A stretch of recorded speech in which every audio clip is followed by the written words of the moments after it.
What up? What up? What up? Welcome to another show, one of the dopest shows on YouTube where we talk about everything under the sun. As long as we get back to the money, real conversations, and real solutions. I'm your host, Courtnee Edgar.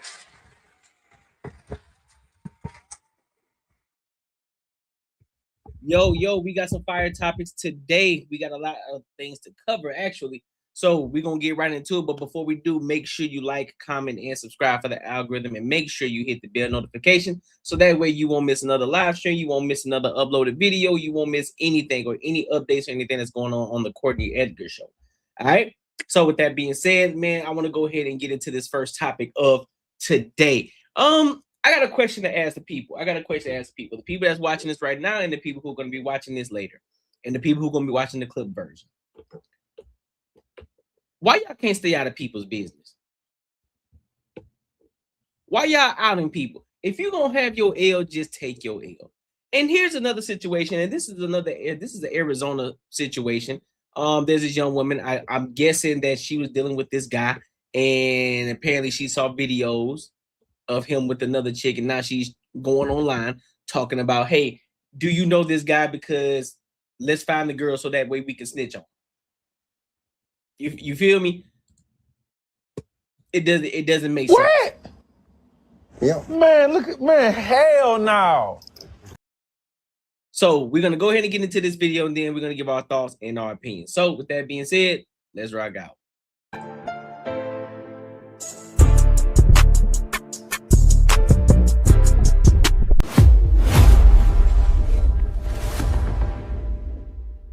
In Arizona and your boyfriend's name is Striker, keep watching this because he is actively cheating on you. Well, micro cheating. I never did anything with him. Basically, you're in his public profile. It's my beautiful girlfriend. You guys just went to California together, went to Disneyland. He just posted you. You were just at a tattoo shop getting a tattoo, or he was getting a tattoo and you were there. If that's your man, hit me up. Or if you know this man, hit me up because I'm trying to find his girlfriend because he's cheating on her. So, yeah. Anyways.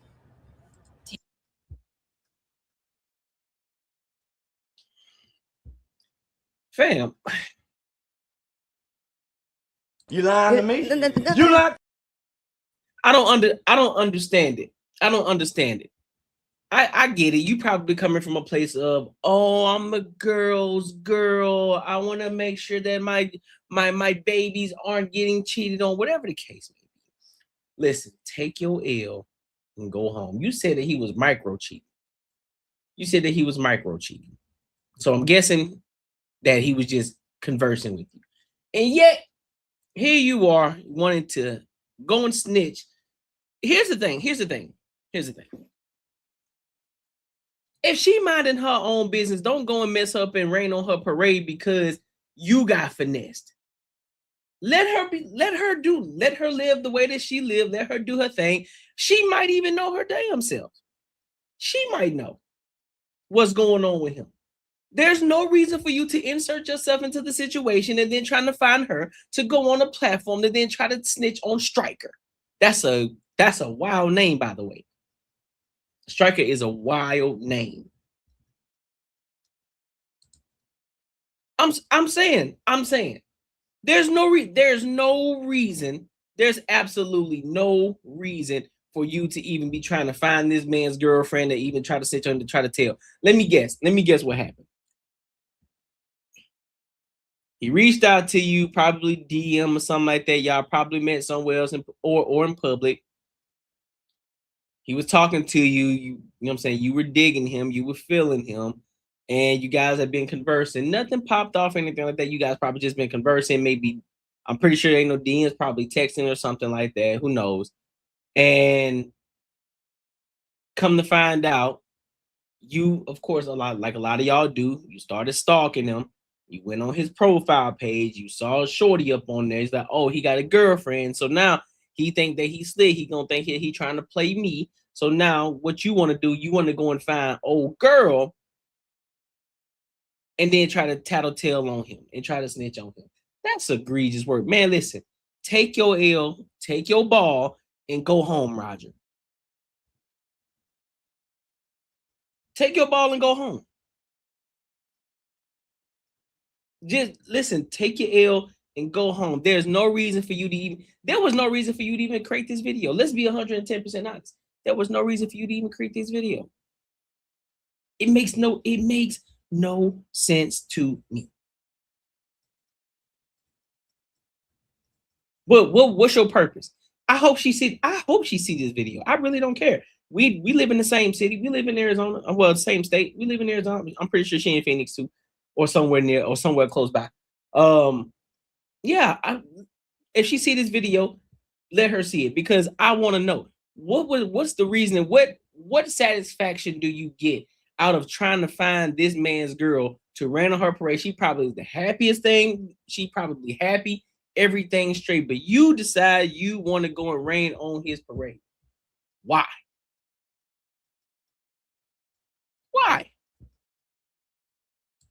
I genuinely want to know. I genuinely want to know. I ain't trying to be funny. I just want to know what's your reasoning? What's your reasoning for doing it? Because you out of pocket. You really out of pocket. She a biter. she been cheated on before. That's probably the case.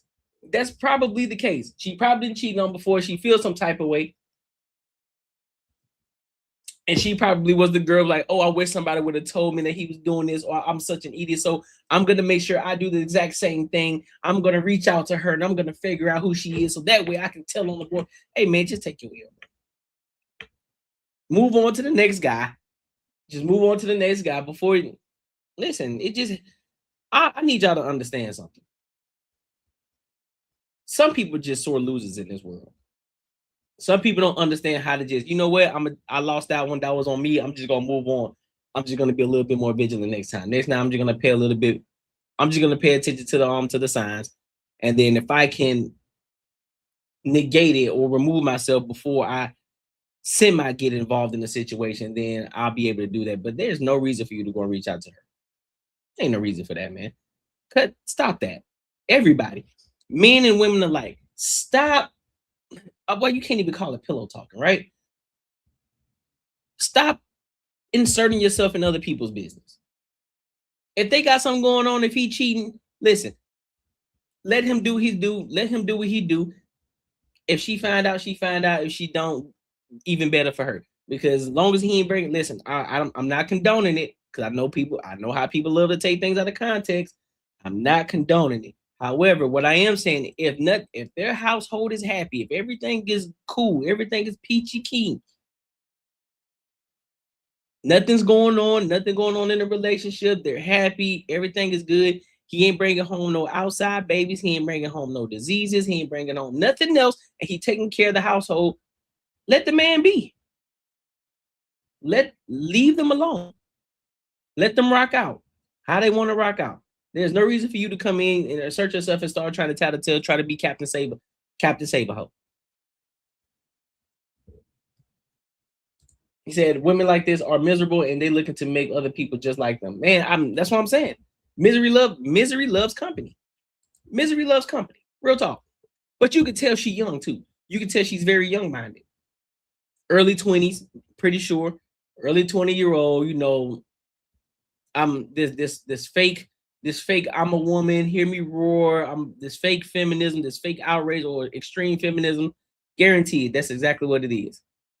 Girl, I got your bad, girl. Don't worry about it. But then they'd be the first one to turn on her friend if she says something that she disagrees with. 1000%. But more of the story, stay out of people's business. If it ain't got nothing to do with you, stay out the business. If it's not warranted, stay out of their business. If they didn't ask you, if nobody came to you and asked you for it, there is no reason for you to warrant. There's nothing for you to come online and talk about. Leave it where it's at. Let it lie. Leave them alone. Straight up. But it is what it is, though. Make sure y'all like, comment, and subscribe for the algorithm, and make sure y'all hit the bell notification. Listen, if you enjoyed this video, be sure to check out either of these two videos right here. And make sure you share this post with your friends and your family. What up, Trace? What's the word? What's the word? Oh yeah, she on cold. Yeah, fact. She on cold mad early. She on cold mad early. It's crazy. Straight crazy. Don't understand it.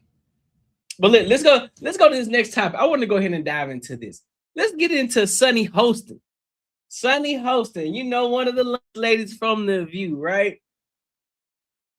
Miss I can't stand Republicans, Miss Trump derangement syndrome, Miss, I'm not going to say that she calls her perfect, but she moves as if she is. That everything, that's the way that she moves, the way that she operates is perfect, right? Her son just got caught up in some mess. Trespassing, and guess what she tried to do? She tried to drop the fact, she tried to name drop herself in order to get her out of a situation. Interesting. So we're going to get into it, and then we're going to give our thoughts and our opinions. So let's rock.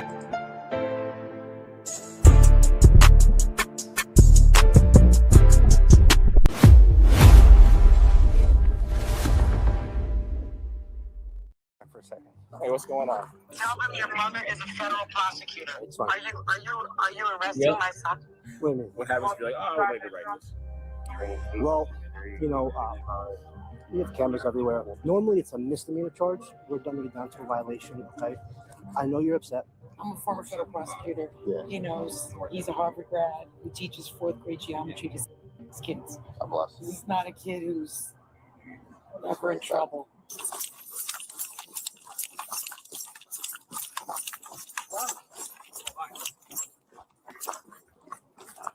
Sorry, you guys running for me? I'm so sorry. Yeah. Put your hands behind your back for a second. Hey, what's going on? Yep. Yep. Here we go. Here we go. I'm all hands. Yeah, I got you. Hey, Mom, I'm walking by a train station and this cop is putting handcuffs on me. I got you. My mom's a lawyer, by the way. That's okay. What's your name? Gabriel. What's your name, sir? I'm Brian. Brian, is that your badge number 2814? Yes. So the reason we're stopping you, this is trespassing right here. Oh, I'm sorry. It was open over there. I was just walking on a run here. Where are you coming from? All the way over there? Yeah. Okay. So I'm sorry. I just looked open for me, so I just walked in. So this is considered trespassing. It's criminal trespass. The reason why it's such a big deal, people get hit by a train all the time. We want to prevent it, obviously. Okay? Can you please? You want me to hold it for you? Yeah, my mom. The phone's at 2%. FYI. So this is considered trespassing. It's a big deal. We don't want people to get hit by a train, which is why we can run it over. Okay. Do you have any ID on you? Yes. Okay. Where is it? It's in my phone. If you take off the case. Tell them your mother is a federal prosecutor. Yes. Hey, Mom. How are you? This is Officer Gomez. Your son's fine. Officer Gomez, how are you? This is. Hey, let me ask y'all a question. Let me ask y'all a question real quick. What does that mean? What does that mean, right?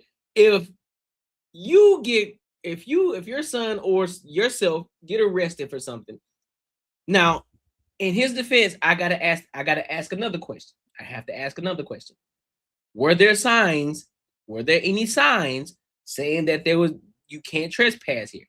Because if there weren't, then you can't necessarily do anything because you don't have any signage. You don't have any warning signs. You don't have anything up there that says, hey, do not pass here unless it's trespassing.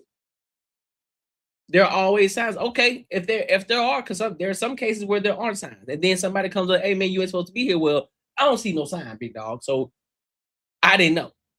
Because if there's no signs, then nothing. Now, if there were signs and he still decided to say, you know what, forget it, I'm gonna do what I do anyway.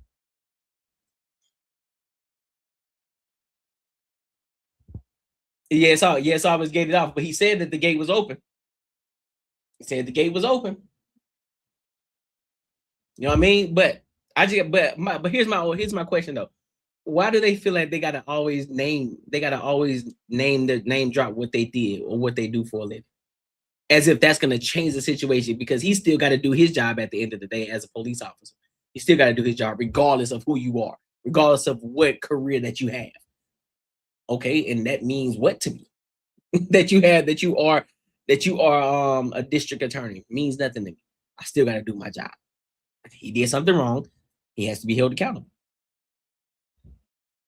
Yes, I'm a federal prosecutor. Okay, That's fair my enough. son. Yeah. He's a Harvard graduate. Yeah.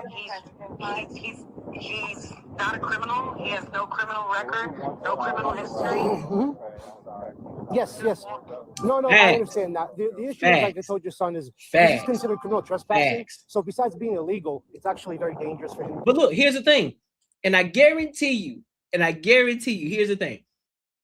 You tell her that, you will tell her that, well, aren't you using your privilege that you complain about everybody else using? Well, yeah, I am using my privilege. Okay, so why are you complaining about everybody else using their privilege? Well, I am a black woman. I should be able to have that right to use my privilege. Okay, I'm not arguing with you. But why are you complaining about everybody else using theirs for their advantage or for their benefit? You can't complain about the other side, and whoever the other side is, when we're not talking about white or black, whoever the other side is, you can't complain about them using their privilege when you're doing it right now. So we can't have that conversation again about privilege using or anybody else using their power in order to position themselves or benefit or for their benefit.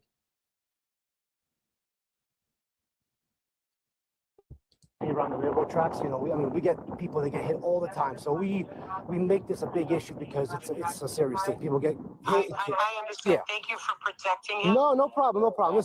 Listen. We just have to do our due diligence here. Okay, your son is fine. I promise. You're on the line here. If we do have to hang up, I'll make sure that he gets to call you. So don't worry. Okay, everything's fine at this point. Can we call her on your phone if my phone dies? Absolutely. Yeah, no problem. It's fine. Are you arresting my son?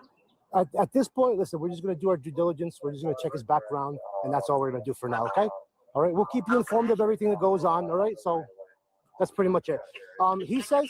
Can you please keep me on the phone? Absolutely, yes, ma'am. So as of right now, if you don't mind, I'm going to hang up because he says his ID's on the phone.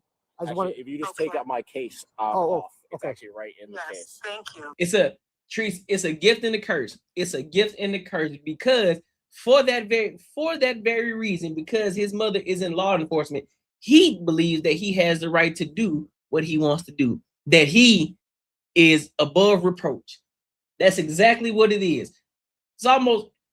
It's a gift and a curse. It's like, okay, bet I got a parent that's career in the law enforcement, so you may be a little bit more hip to certain things that your average person isn't. Right? Certain laws, like, all right, I bet I know my rights. I know these. I know what you're supposed to do here, X, Y, and Z. So therefore, I know how to move accordingly. But then there are some individuals who know that, hey, my parents are in law enforcement, so I can do whatever I want because my parent gonna get me out of it anyway. That's exactly what happens. You have some who understand and they just get a better understanding of the law and how things operate, so that way they can move accordingly. Then you got the other side who think that they can just use that privilege and they won't be held accountable for anything that they do. That's the crazy part. No problem. Mom, if I hang up on you, just give me 1 second. Hold on. Yes, it's right in there. Sorry to have you guys cash me here. Yeah, it's very, like, this is like a super busy train station, and we don't need anyone getting hit by a train, okay? That's the last thing we want anyone to do, okay? That's true. I know real this life gate is open, but that's still trespassing, okay? This is Metro North property, all right? Even if you're on the phone, just, taking a walk. Trains are coming in and out of here all night long, and last thing I need for you to do is, be distracted and walk on the tracks and get run over by a train, all right? Understood. I had no idea. I was just trying to walk around, take a run. I got you. Yeah, totally understood. My mom's asking for you, actually. Hello, this is Officer Murray. Hi, Officer Murray. Hi. Prosecutor, that's my son. Yes. He's a Harvard graduate. He doesn't have a criminal record. Yes, ma'am. Okay. I'm trying to figure out what's going on. Yeah, he's we have him detained on the track area. He was walking, talking to you on the cell phone as we were on the Track 2 platform at New Rochelle, and we saw him walking towards us.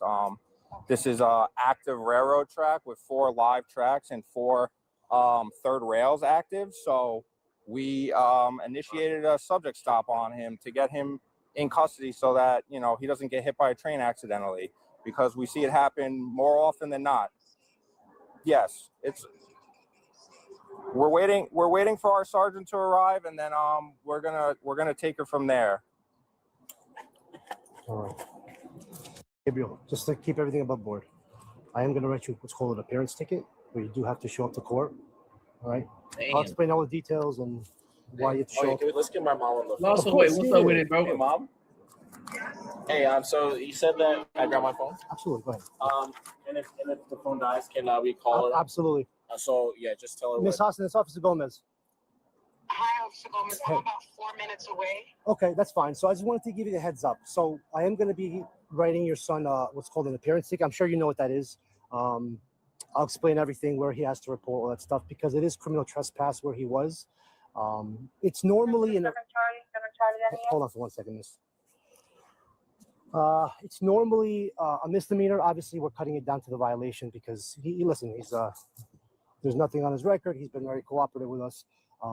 But as of right now, we will have to issue him the appearance ticket. Officer, Side note.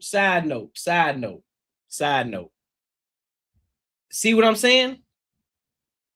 For all my people out here in the streets who always complain about what police officers aren't doing and how policeman bad, how, oh man, these police officers, I can't trust because they out here whooping people, they killing us. Listen to what that man just said. He said because he was cooperative, he didn't give them a hard time. Because that's a criminal trespass. That's criminal.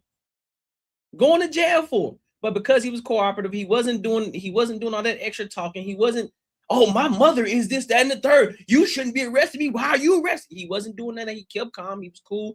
Being polite. Hey, can I grab my phone? It's cool. I got my mother on the phone. Mind you, we cool. He's cooperating and having the conversation. He's like, listen, I'm just gonna knock it down to a violation, man. You got to appear in court. You just pay that little ticket because I have to give you something. I can't just let you walk off. But because you were cooperative, you were straight, you were good, you didn't give me a hard time. We didn't have to do all this extra stuff. Listen, I'm just gonna give you a violation. You go home and you just pay for it. It's fine. You ain't got to worry about the ticket. Your mother gonna pay for it. She making money from the view. She'll D8. Man, we straight. Don't even worry about that. So take note of that. Next time a cop pull you over, or next time that you doing something wrong, that you know you doing something wrong, just be cooperative. Get through with the situation. Be nice. Be cordial. So you can go home. Because guess what? You might be able to get out of a ticket. You might be able to get out of a ticket. He or she may let you off with just a warning. Just because you were nice. Just because you was chilling. You weren't on no extra shit. Food for thought. really necessary. This is a kid that doesn't do anything. He's a Harvard graduate and a Yale researcher.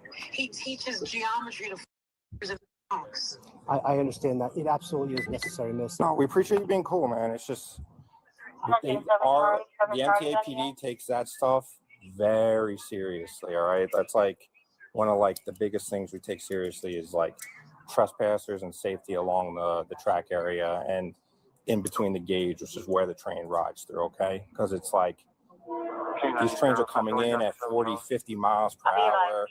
They can't stop on a dime. They see a person. Sometimes they don't know if they're suicidal or whatever the case may be, okay? And sometimes they dump the train in an emergency just to make sure, you know? So that puts the safety of other people that are riding the train at risk, okay? Why would you put something on his record like this? No, it's not anything criminal. He just has to appear. I'm dumbing it down to a violation. That's all it is. So it's not a misdemeanor. It's just going back down. I'm writing him literally for the 140.05. It's a trespass violation. He would have to appear, which is an inconvenience. I understand that. But with all due respect, ma'am, I still have a job to do. And we have to prevent people from being on the tracks.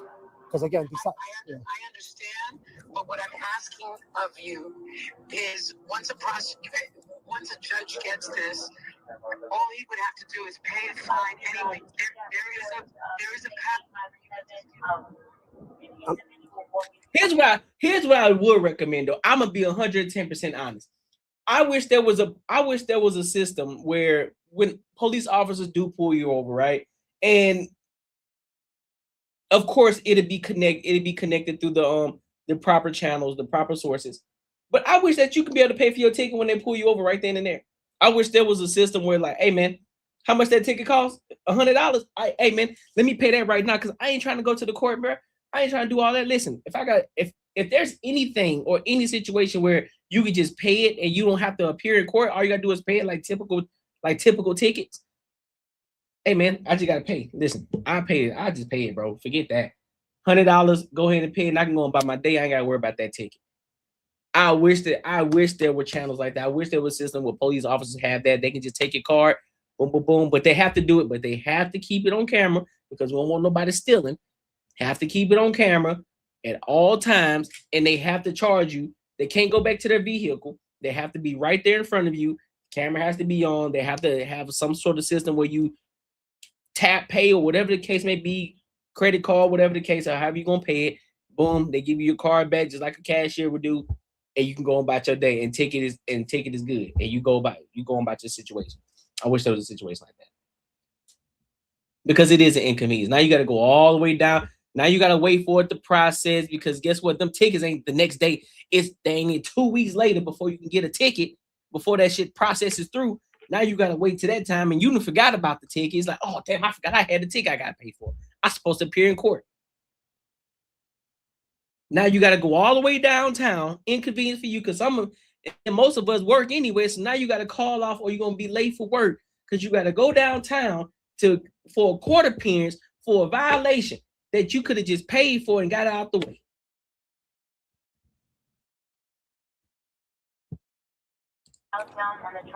I understand that, miss, but I have to do this. It's part of my job. Yeah, I'm pretty sure there's ways around it, but still, though, bro. Like, I think it'll make the situation easy, though. Excuse me. what happens if you didn't do it? What do you mean? What happens if you're like, oh, I need to write this? Well, we have cameras everywhere.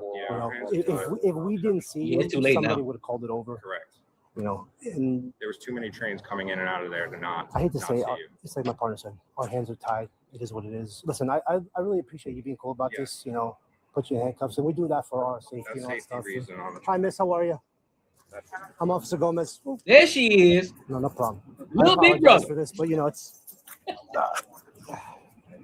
where you were on the track. So, like I explained to you, normally it's a misdemeanor charge. We're dumbing it down to a violation. Okay, I know you're upset. We just do it as a deterrence because, again, like I explained to you on the phone, besides being illegal, which is far from the subject, it's dangerous. I mean, so that's pretty much it. Can you give him a warning? I cannot at this point. I have to recommend this. If we talk about how, and like I said, it's usually a misdemeanor. We're dumbing it down to a violation. So he's literally getting hit with the 140.05. It's not going to go on his record. It's not going to affect him. Nothing. It's not going to. He asked a bunch of questions like it's going to hit his license. Absolutely not. Yeah. No, it's not. It's not going to affect him. Yeah. No, I understand. I understand. I really do. Oh shoot! How are you? How are you? This is my son. how you doing? He was walking along the tracks. Just on a run, on a walk, and gate was open. I was like, oh. Sounds like an honest He's on the phone with me. Actually, I'm a former federal prosecutor. Yeah. He knows he's a Harvard grad who teaches fourth grade geometry to his kids. God bless. This is not a kid who's ever in trouble. It's an innocent mistake. I understand you have to. Look at her trying to use. Look at her trying to use that privilege. Look at her trying to use that privilege. Look at her. He's a Harvard. He's a Harvard student. He teaches fourth grade. I'm in law, and I don't see him doing anything like that. Listen, man. Listen, bro. That doesn't help your situation. It don't.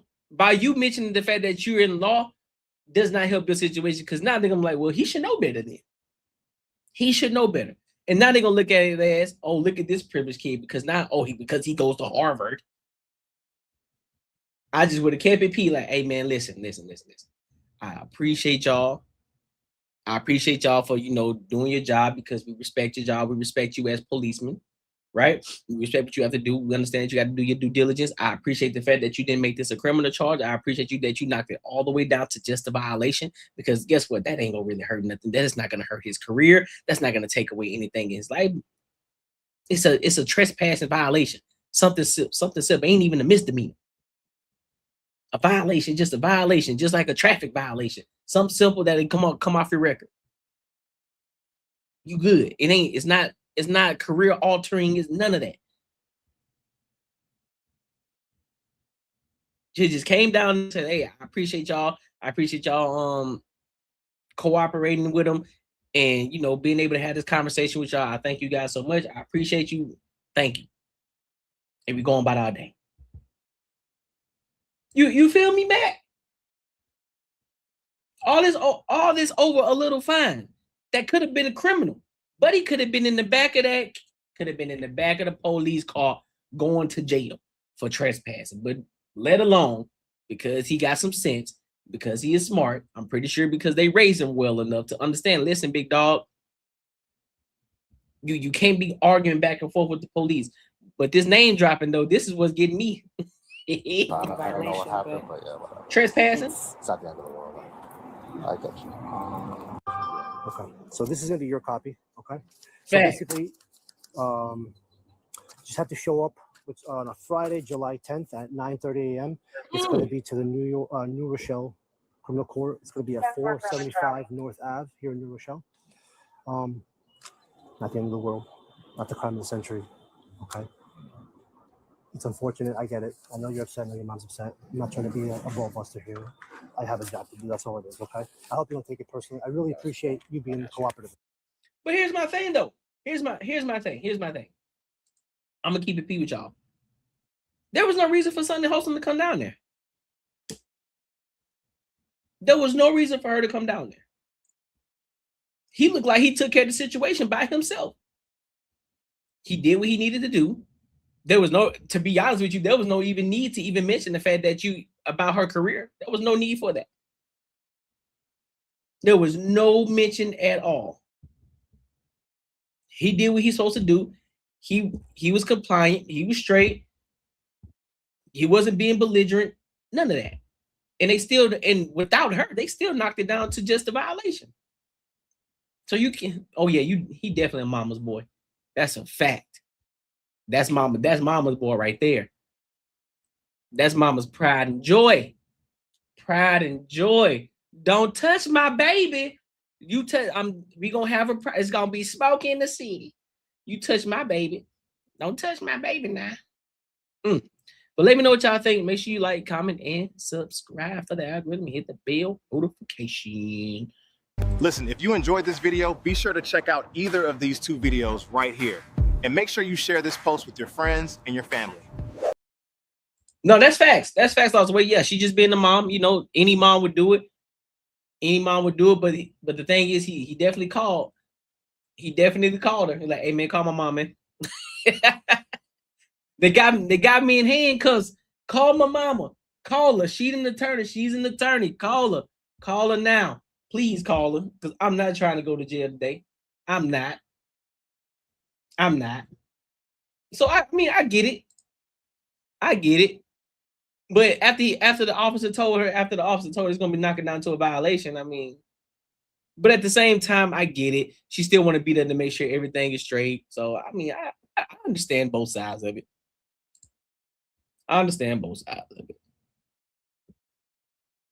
But I just my biggest thing is that privilege though.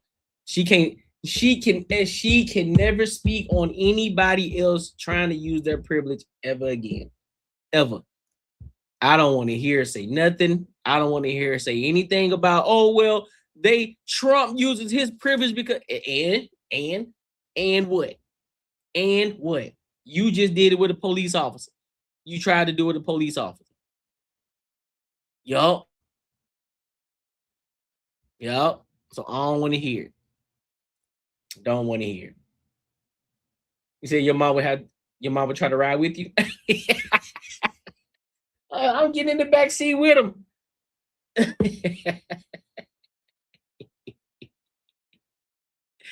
Oh, shoot. That's crazy. I want to go. You know what? I want to go to this topic. I think this is interesting. I wasn't going to. Okay, I'm gonna go to it after. I'm gonna go to it after this one. I'm gonna play this one first. Where's that? Where's my email at? Let's go here. Let's go here first. Because I do want to attack this real fast.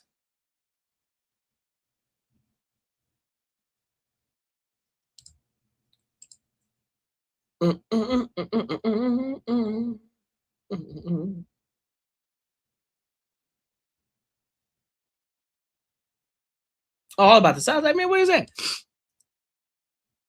All right. So for those of y'all who don't know, I've been doing a little mini series. I'm doing a little mini series all the way up to the NBA All-Star game because they're hosting the NBA All-Star game in Phoenix, Arizona, out here in these streets.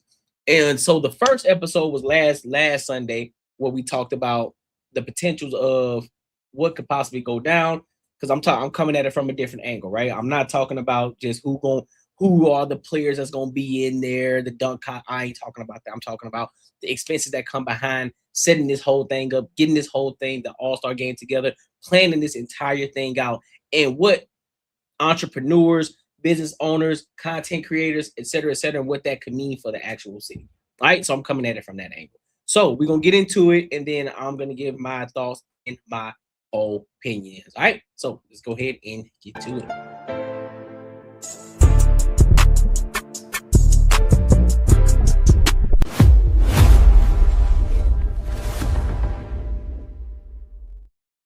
All right, so Phoenix, the National Basketball Association, announced today that Phoenix has been selected to host NBA All-Star 2027, the 76th NBA All-Star game. Let me do it from here. My bad. There we go. So y'all can see it too. So NBA All-Star game will take place at Footprint Center, which is downtown Phoenix, home of the Phoenix Suns, on Sunday, February 21st. My birthday. Shout out to the birthday. 2027 NBA All-Star 2027 will mark the city's fourth NBA All-Star, having hosted the event in 1975, 1995, and 2009. NBA Commissioner Adam Silver made the announcement today during a press conference at Footprint Center, where he was just joined by Suns chairman Matt Ishbia. I don't even know how to say that name, Ishbia, and the Arizona Governor Katie Hobbs, with a recorded message from Phoenix Mayor Kate Gallagher. All right, let's go up a little bit. All right, our NBA All-Star festivities in 2027 will showcase Phoenix's love of everything basketball, said Silver. And we couldn't be more excited to work with Matt Ishbia and the entire Suns organization for what promises to be an unforgettable celebration of our sport. Now, last time I did mention $400 million is going into this NBA All-Star weekend. $400 million. And I also mentioned the fact that, look, if you are starting a business right now, if you are already in business right now, if you are a content creator, you need to already get into a position where you are trying to benefit from this, because just because $400 million is coming to the city, that doesn't necessarily mean it gets allocated to everybody. You have to be a part of the event. You have to make yourself a part of that event in order to get a piece of that 400. Right? Because guess what? Ultimately, who's paying for it? The taxpayers, of course. But the bigger thing is visibility as well. All the who's going to be down here. All the who's. So therefore, it's visibility, and you could potentially get a piece of the pie if you structure everything around the NBA All-Star weekend, which means you got about 7 months to get yourself prepared for the NBA All-Star weekend. That means you need to start absolutely right now, especially if you're downtown, because the ones that's downtown, walking distance from the Footprint Center, those are the ones that's going to benefit the most. Any clubs, any restaurants, venues, hotels, all of those are going to benefit. Now, of course, like I said before, Scottsdale, they're definitely going to benefit, because guess what? Everybody goes to Scottsdale. When they come to party, Scottsdale, that's where they go. And that's where I mentioned, hey, listen, You got a lot of different things out here in Arizona. You got the Westgate area, but they got to get that shit together over there. Why? Because they just had a shooting over there. So they have to get that over there together because it's an entire resort over there. A entire resort that they just built. And they're building the what was it, like a roller coaster or something over there around the resort area as well. So you got the whole shopping area, you got the mall, the shopping malls, and all that. The casinos all over there on the Westgate area, as well as the State Farm Marina where the Arizona Cardinals play. So they need to get that. They need to get that together as well if they want to benefit from that 400 mil. And so in any other surrounding areas like the Goodyear Arizonas, the Buckeye Arizonas, Scottsdale, Gilbert, Arizona. If anybody else wants to benefit from this, they're gonna have to start planning for the NBA All-Star Weekend and the people that's gonna be coming into town. That's how you're gonna benefit from it. But it said the city of Phoenix is thrilled to host. It's thrilled to host the 2027. Our city is no stranger to hosting major sports and entertainment events, and this is another opportunity to put Phoenix on the global stage. Said Mayor Gallagher. NBA All-Star will bring excitement and energy to the city, along with significant economic impact.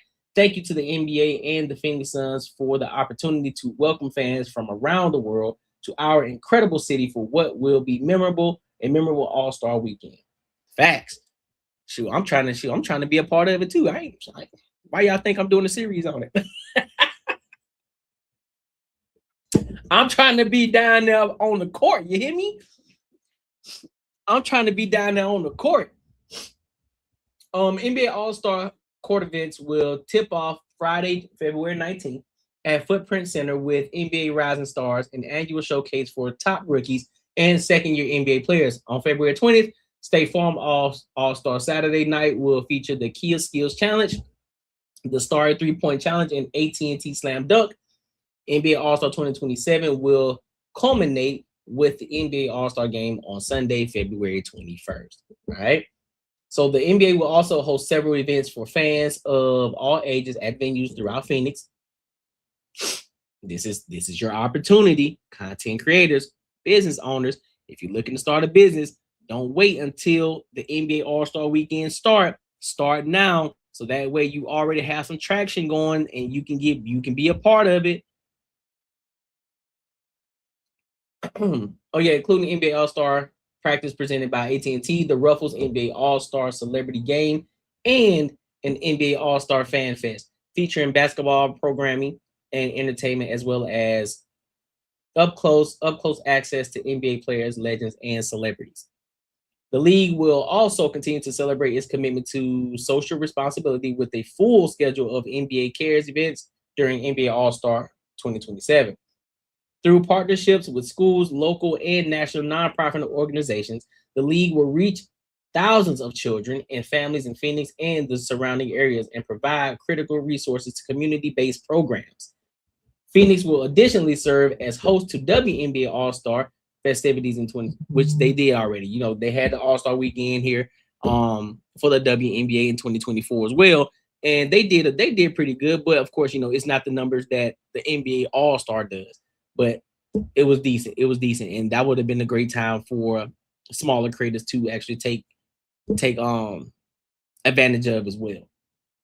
But ultimately, though, the main point here is this. The main point of this season, of this episode 2 of the NBA All-Star Weekend,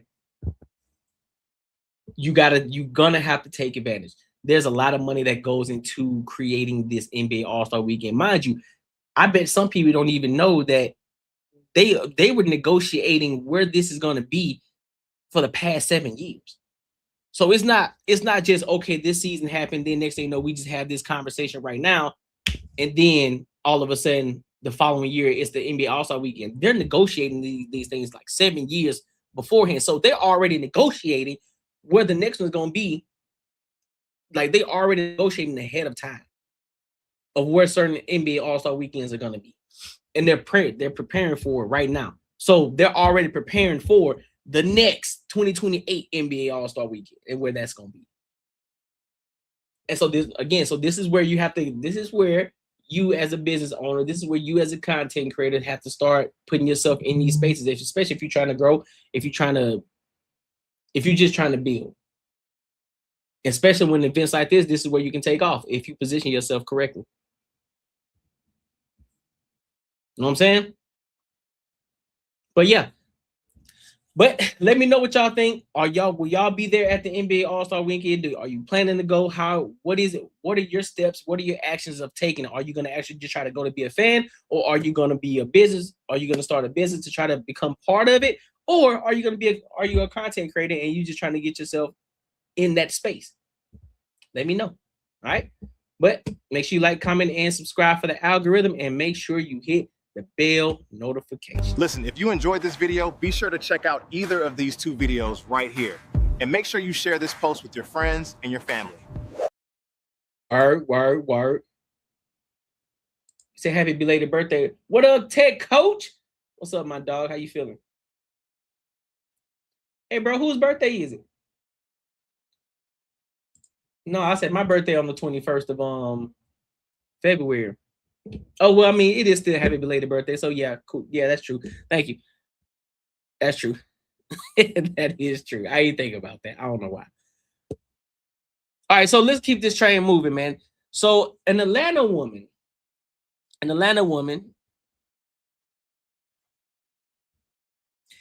was shot by a 75-year-old grandma. No, I'm sorry, 75-year-old grandma shot while handing out baked goods. Handing out baked goods, bro. We're going to get into this, and then we're going to give our thoughts and our opinions, bro. Because here we go.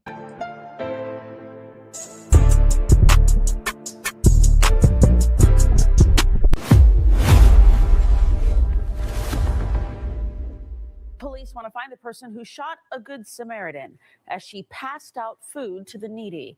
The horrific shooting happened Wednesday morning as Dorothy Gordon handed out baked goods from the trunk of her car. Fox 5's Angelique Proctor joins us from Grady Memorial Hospital, where she just talked with the 75-year-old son.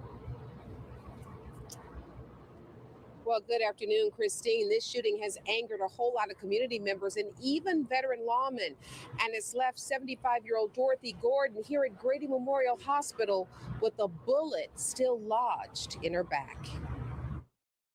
I think it was terrible. You know, it's just you never know what's going to happen, and somebody's trying to do the right thing, and then stuff like this happen.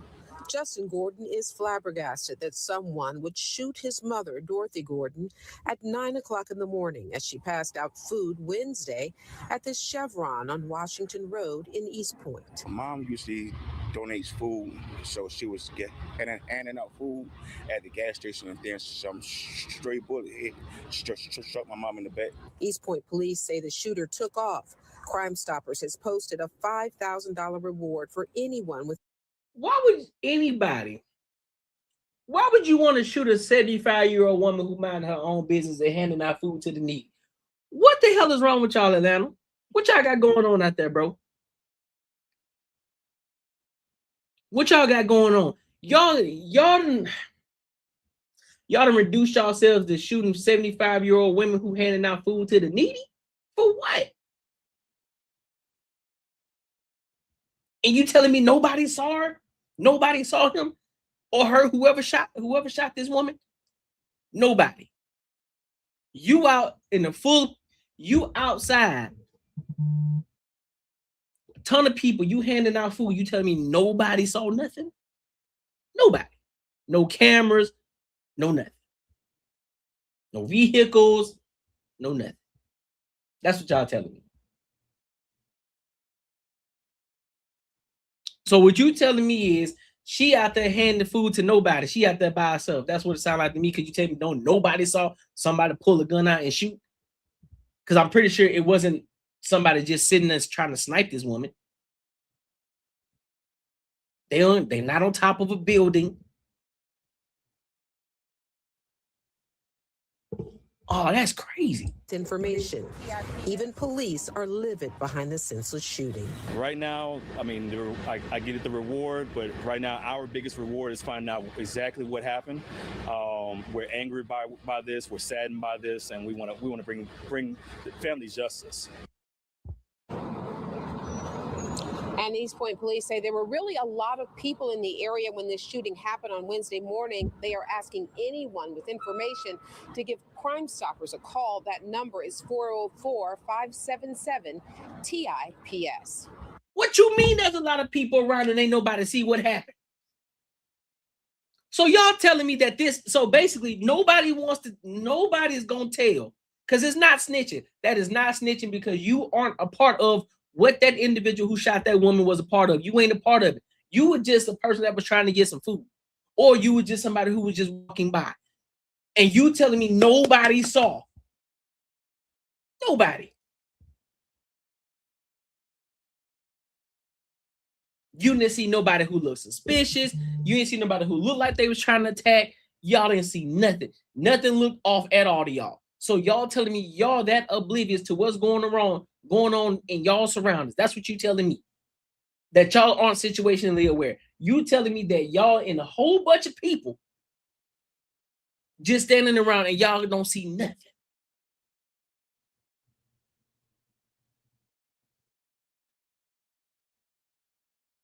I'm at a loss for words right now. That's crazy. And man, listen, real life PJ, man, dog, I pray that on this situation, I pray that you're wrong. I do. I pray that you're wrong on this. I hope that you're wrong because if this is the case, I swear for God, we're cooked. The culture will be cooked. 1,000%. The culture's cooked. If that's the case, culture's cooked. They're applying no snitch rules to the average everyday Joe.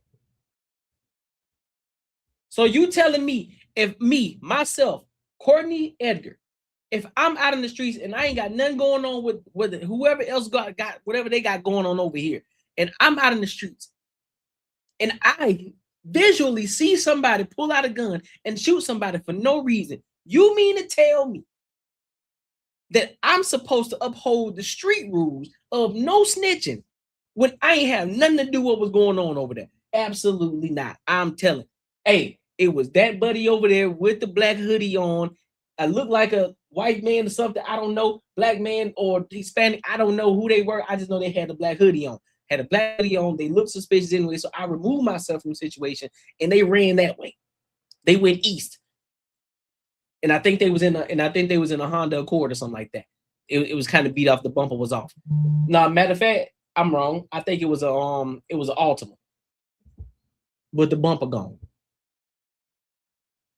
But they went that way, 100%. I'm telling. What you mean?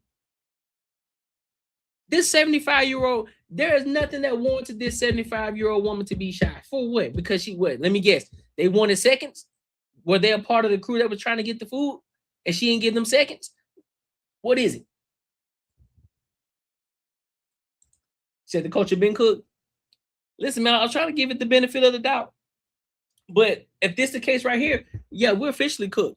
Officially cooked. There's no reason for nobody not to know. There's no reason. And I didn't watch the video, and she confirmed what I said before she said it, that there was a lot of people around, and nobody saw. Nobody. Not one person. Not even I think person. Like, you know what? I think I did see somebody do extra. So I think I saw somebody who did look kind of suspicious. None of that. We ain't got none of that. Oh, that's insane. That's insane. That is insane. 75-year-old women can't even go outside and help the needy because they could potentially be shot by some fool.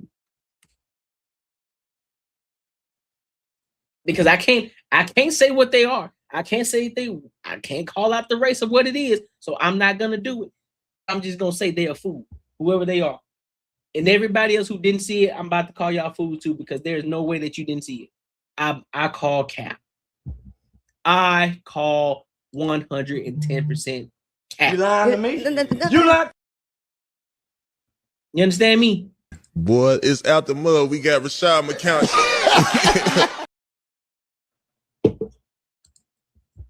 It's over, bro. He said, we all know the race who did it. Man, listen, I ain't gonna do it. I'm not saying it. I'm not.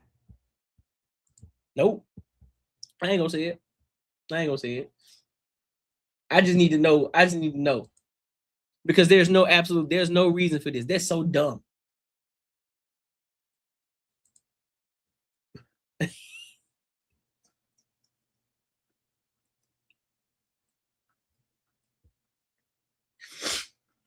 I got they in Cobb County. Real life PJ, I'm gonna hope that you're wrong, bro. I'm afraid that you're wrong. Oh, I'm gonna pray that you're wrong, bro. I'm gonna pray that you're wrong. I'm gonna pray that you're wrong, fam. Oh my God. Because here's the thing. If you are right, it then continues to play against the narrative, not against it. It continues to play towards the narrative that our own people unalive us more than any other race does. And it's hard, and it'll be hard to get away from the narrative. It's like, bro, you can't complain about what other races in your race until you get handled within your own, until you take care of your own. You got people inside your own race knocking y'all off every day. And you in the uproar about what a white man do? You feel me? Look, here's the thing. Everybody's going crazy over Noah Wells, right? And no, may he rest in peace, man. That was a crazy situation. That's an egregious situation, but we already know the angle that everybody played on that situation. Black kid around a bunch of white boys and white girls. Oh, shouldn't be messing with them white folks. Everybody was quick to talk about it. But the moment that we call out the BS that happened in our own culture, in our own community, but nah, man, it ain't like that. It ain't all of us. Oh, really? 75-year-old woman getting shot for handing out food.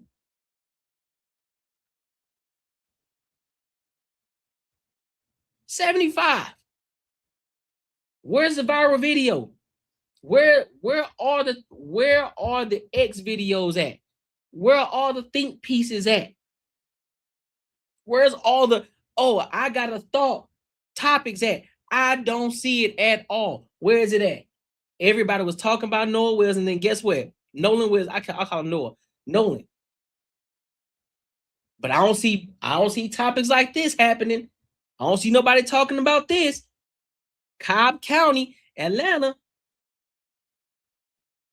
I don't see it. You said your profile skills skyrocketed from watching AD. I'm telling you. Listen. I'm not saying that you're wrong. I didn't say that you're wrong. I'm just saying I'm hoping that you're wrong. I'm hoping that you're wrong. You know, it's kind of like white chicks. Well, you were thinking that, but you said it. Yep, that's that situation. That's that situation. No snitch. My dog on Basra, he says no snitch happens. No snitch happens when it's like being so. I'm with PJ. No, I'm with you, bro. It was probably a gang initiation ritual.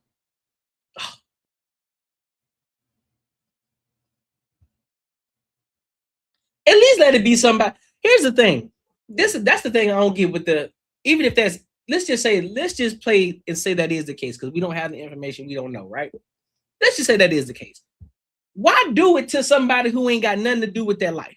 Somebody who just out there just taking care of business, living life to the fullest, and you 75 years old, you get shot, and you've been living your life. You live 75 years of your life. There have been many times, I'm pretty sure, that you almost encountered death, maybe. For you to be handing out food and you get shot because of a gang initiation ritual. Dog, I swear. If anything, go knock off somebody who actually deserves it. Go knock off a pedophile. Go knock off somebody over there that actually deserves the shit. Not somebody who just handing out food, man. It's crazy.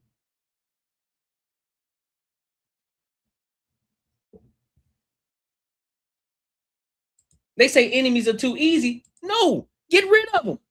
Get rid of the ones who actually need to get rid of. Why you want to keep them alive? No, that ain't too easy. There you go. You got you one. Bet. At least they deserved it. Not somebody who didn't deserve it. They just chilling.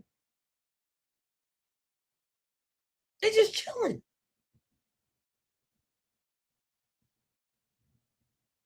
It don't make sense. It don't make sense.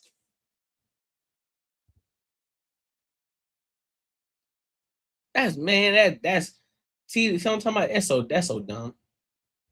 No, I know real life, PJ. I know it ain't your logic, bro. I'm just saying I know that's their logic. And it's so dumb. It's so dumb. Oh, stupid. But maybe this video can go viral. Maybe us talking about it can go viral, and so we can find out who the hell did it. Maybe if they push it out, because ain't nobody talking about this, right? Ain't nobody talking about it on X. Ain't nobody talking about it on Twitter, or TikTok or Instagram. Nobody's making think pieces about it. Nobody's talking about it on YouTube because it ain't viral enough. It ain't race. It ain't race play. You can't pick a side. You can't pick a side now. There's no side to pick. It's always a black woman. Okay, probably their own time. Nobody want to talk. Nobody want to have these conversations though. So make sure y'all like, comment, and subscribe for the algorithm. And make sure you hit the bell notification. Well, don't even worry about it. I ain't gonna play that. But let's move on, man. Let's move on. Let's move on. What we got? What we got next? What we got next? Hey man, where's my? Oh, I know I want to trip. I was like, hold on. All right, so I got a question. I got a question for the people. Because you know, I like asking y'all questions when y'all watching the show, man. Because you know, I want to make sure that y'all are part of it too, and y'all getting the best. Y'all getting the best out of me that y'all possibly can. All right. So, quick question. I got two questions. First question I want y'all to answer first. First question is, what type of topics do y'all want to see more of from me? Do y'all like the fact that I talk about, that I bring in like the money aspect, or, you know, like from a different angle? Because, you know, it ain't just about, you know, what they got going on with stocks and everything like that. I don't want to touch that, because I learned that from AD side, right? But I want to talk about it from a different standpoint, for me on the building standpoint, because I'm building something right now, right? So I'm building in real time. I'm learning things in real time. So I like looking at different things like, you know, how to build a cult brand, or people who are trying to build a business while still working a 9-to-5. I like to go into that type of content, but it's still on the money based side, right? Looking at it from that side. I like that you talk about random topics, and you had a money topic today too. Yeah, okay, cool. All right, bet. So you do like that. All right, that's for sure.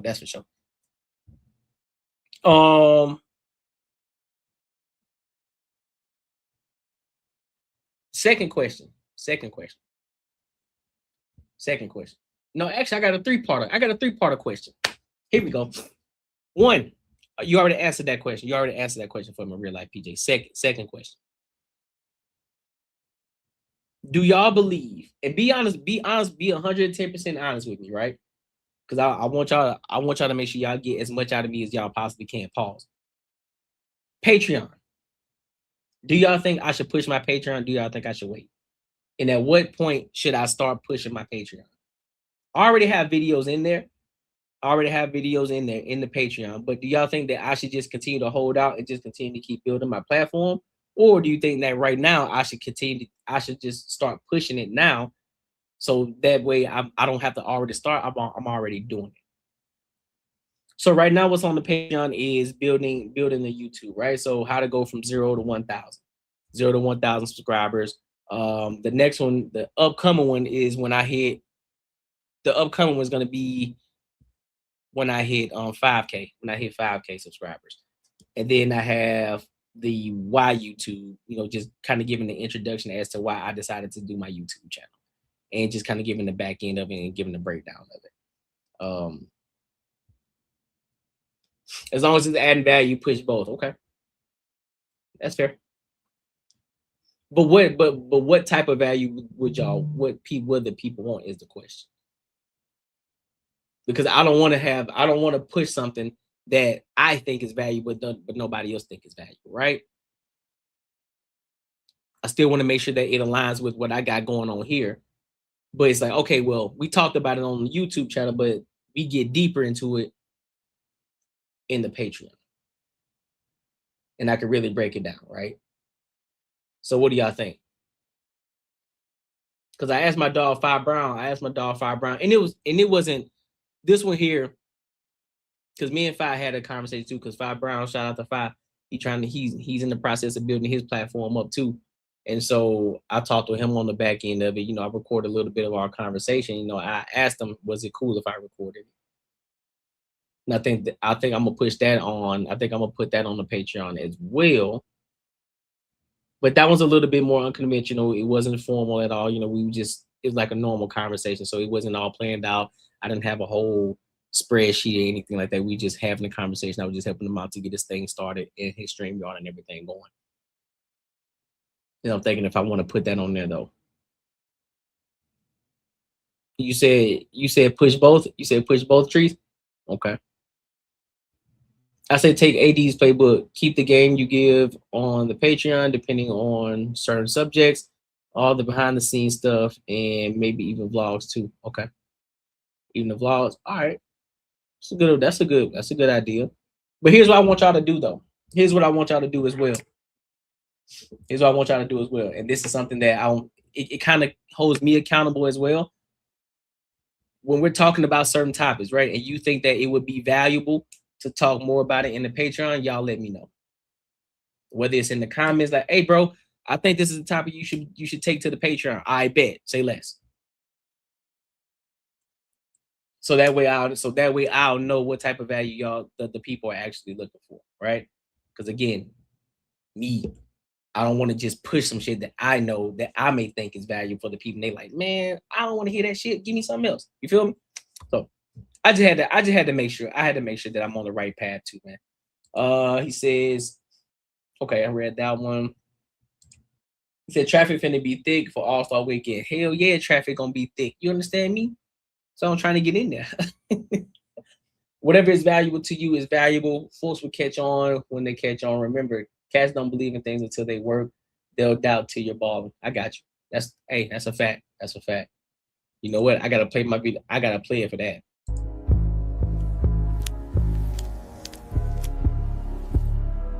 That's top dog aura right there. That's fair. Okay. Well, look, the people have spoken. The people have spoken. People have spoken. All right, and now my last question. What topic y'all want to go to next? So we got Shaquille O'Neal with this is a shorty. Her name is Natalie Friedman. So he's on her podcast and they're talking about dating. And Shaq gets real with her about dating. We got feminists wanted to fight over heated debate. You know, there's this guy, what's his name? Stop, the guy who's always talking about chicks should be wearing a natural hair. You got these, of course, you got these shorties who damn near want to fight him because, you know, of course, he asked them about why they ain't rocking their own hair. Then we got DJ Hamp. We got DJ Hamp, a panelist. If y'all don't know who DJ Hamp is, go check him out. Panel pretty dope. But there's two women, they get in the heated debate about married men cooking. So Shaq cooked her. So y'all want to do Shaq? I think we can do Shaq. We can go into that one. Let's go into the Shaq one. Yeah, we can do that. You said DJ story? You said DJ Hamp? Y'all want to do DJ Hamp? I bet. DJ Hamp. She decent though. She ain't ugly. That's for sure. She not ugly. Said DJ Hamp. Let's get into half of them married anyway, so they are. We can get into the DJ Hamp story. Let's go ahead and get to it.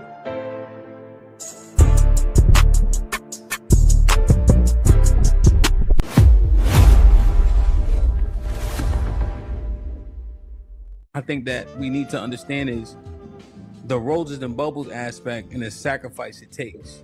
Do Jalen, can you hear me? Or we could do all of them for sure. Yeah.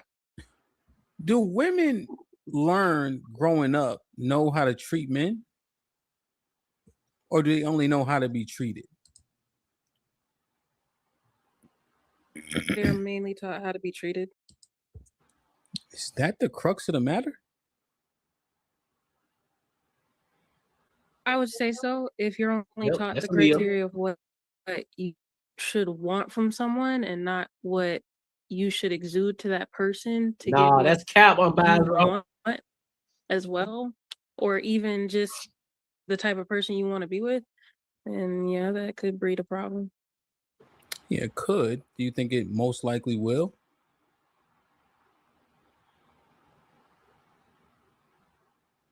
Yeah, for everyone, yeah. Well, because I think that's the part of the fairy tale that I think is adopted. She's waiting in the castle. He's fighting all these dragons and stuff. And all she has to do is appear to be pretty. But in a relationship, it requires a whole lot more than that, to Saad's point, right?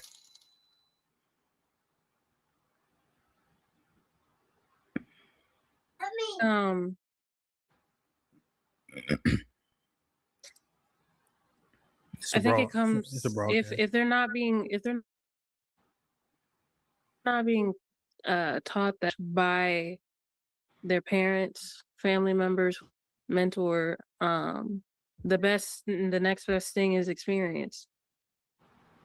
Trial and error, unfortunately. So that requires you to kiss a couple frogs or whatever they call it. Since we're doing, princess analogies. I know. I guess my concern is she the frog.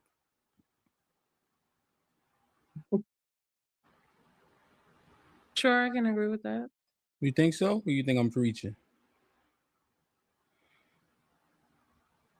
No, I can agree with that. That also comes with experience, realizing you the problem. What does that look like? When a woman realizes she's the frog, what does that look like? How does that manifest?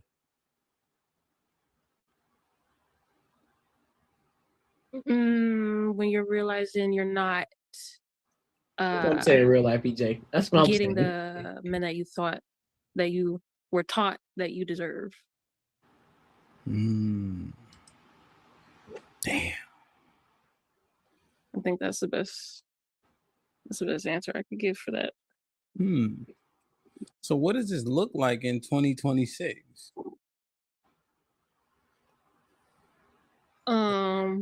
Oh, was that an answer for me or for everybody? I don't want to. Everybody, you can go. Anybody else wants to jump You in? can go. It's fine. It looks like multiple failed relationships. Because she doesn't know she's the frog? Correct. She still hasn't recognized that she is the common denominator in all of these failed situations. Yeah. Do you think that is the truth in most relationships, Callie? That what part is the truth? That she's the common denominator in the failure. Well, yeah, common denominator is the common denominator. You have all these different people or whatever, and if you the one that's always getting dipped on, then it is what it is. You the common. And this kind of goes back to the conversation that we had before. On the Banter and Barter show this past Friday, right? There were two topics. The first one, our first initial topic was a woman who was saying that, this woman saying that men who are afraid to pay for women's dates, that they shouldn't be worried about it because the only reason that they asked for it because these women are doing so much. They're paying $1,500 for a pair of shoes. They're paying amounts of money for their nails and feet. And they looking at a man's money as if it isn't anything, as if like, oh, you tripping off $300 to $400. That's it. But the real issue is, first of all, no man should have to do that. But second of all, you really think that you that dope to the point that a man should do that for you. You really think that you all that in the bag of chips. You really don't think that you ain't that fine. You think you high shit, but you really ain't. At some point, I think a lot of women value themselves a little bit too high. You overvalue yourself. It's just like when I used to do wholesale real estate, right? Many people overvalue their house when we were trying to buy that house. It's like, man, your house ain't even worth this. You don't have any upgrades in the house. You don't have a pool. You don't got nothing. Everything is still the same original. Everything is still original to when you first bought the house. And when this house was built, you got this house in 2007. You got this house in 2007, and you are telling me that the house that's exactly like yours, that's down the street, the house is down the street from your house. They have all the upgrades in the house. They got a new roof. They have new floors. They got a pool in the backyard. They didn't add an addition. They didn't add an additional to the house, but everything is updated in the house. Everything is modern. And their house is valued. Their house is valued at, let's just say, at $500,000. They bought that house for $250,000. You, on the other hand, you're telling me that this same exact house that you paid $250,000 for, you telling me that it's valued at the same exact house that's down the street that look exactly like yours. They have the same specs as your house. And you telling me that it's valued at $500,000. You are tripping. Because guess what? We still have to, once we buy this house, we still have to come in and make the upgrades to the house in order for us to actually sell the house. So there still has to be upgrades. So therefore, I'm not going to pay you $250,000 because guess what? It's wear and tear on the house. So therefore, I'll pay you about 70% of that $250,000 at max. Because if you really want me to lowball you, well, I ain't gonna even call you lowball you. If you really want me to take it there, I'll probably pay you 40 to 50,000. I'll probably pay you 40 to 50% of that 250,000. That's what that house is gonna be worth because we still gotta put money into it in order to get it up to date, in order to sell the house at a $500,000 value. Because the specs and the comps are 500. That house up the street is the comp. That's the only house. That's the only house that looks like your house and the other house that's up on the other side of the street. Your house look exactly like that, have the same specs, and guess what? That house is valued at $500,000. Ain't happening. You're not gonna get $500,000. You are bugging. And this is the thing with women; they overvalue themselves a lot. You think you high shit when you really not.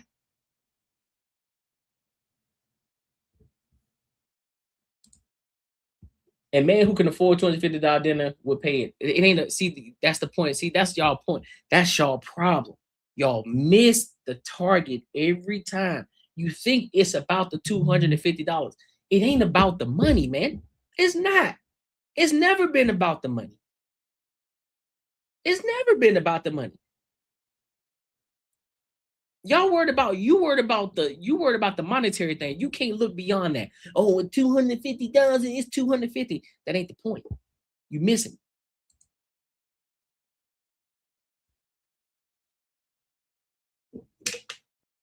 You missing it. I'm not paying for your maintenance. I'm not. You ain't my wife. I'm not paying for that. I'm not paying for that. You tripping. You ain't even worth it. And let alone most of y'all don't even reciprocate. Y'all don't even have the gratitude enough to. Y'all don't even have gratitude when a man pays $250. Y'all think it's an expectation for y'all. You don't even have gratitude anymore. You think just because you're a woman, you think that you deserve $250. Just because you pay $250 for your dinner, don't mean I need to pay for it. Because I don't see the value in $250. I don't see it. I don't see that value because guess what? I'm the consumer, correct? If I'm spending my money, I need to see the value in me spending $250 on you. And I'm not going to allow a woman to sit here and guilt trip me into paying $250. Oh, well, if you got it, then you spend. If you broke, just say that. Okay, well, I guess I'm just broke then. Call it what you want, but I'm the consumer.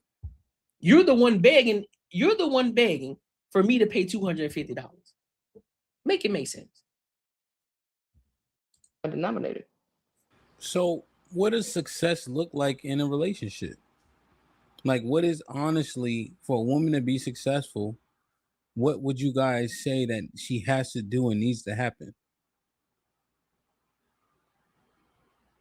For it I to would be a say success. Oh, go ahead, Becca. I already saw it. no, you could go ahead. If you have an answer, I could go after you. I was gonna say what it looks like is you're gonna have to do some rearranging in order for it to be successful. You're gonna have to meet that man halfway. You ain't perfect, he ain't perfect. You gotta meet that person halfway. Why halfway? You just gotta be at the middle. Why? I wouldn't say like halfway. I understand where Callie is coming from. I would say more if you see a pattern within relationships and failed relationships, and you're the common denominator, you got to understand what it is that you need to change. Because halfway isn't always what happens. You may have more issues than he does, or he may have more issues than you. So you have to realize that, okay, this is where I see we butt heads. This is where we keep hitting the wall at. Understanding what that issue is, what it looks like, and how it manifests in the relationship, I think. If a man asks Beyonce for a dinner date, he knows he's going to have to spend $1,000. So a man will pay it. Well, that's because he knows it's Beyonce. It's different. She's a well-known character. We talking about your average everyday woman. We're talking about your average everyday woman. Your average everyday woman. I'm not spending. If I just met you, I barely know you. Yeah, we text or whatever the case. I'm not spending $250 on you, whether I have it or not. It ain't about me having it or not. It's the fact, are you worth the $250? No, I don't know you. I don't know you enough to spend $250 on you. So no, regardless if, he got it, it don't matter. Whether he got it or not, that doesn't necessarily mean that you deserve it. What part of that don't y'all understand? And this is a bad example because you're using Beyonce. Everybody know Beyonce.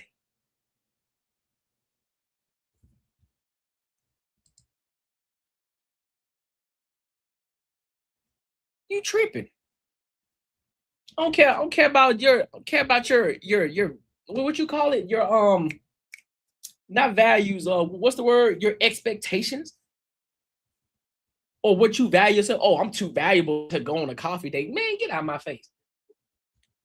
Oh, I'm too valuable to do it. Man, listen, I don't know you, so why should I take you out on a date?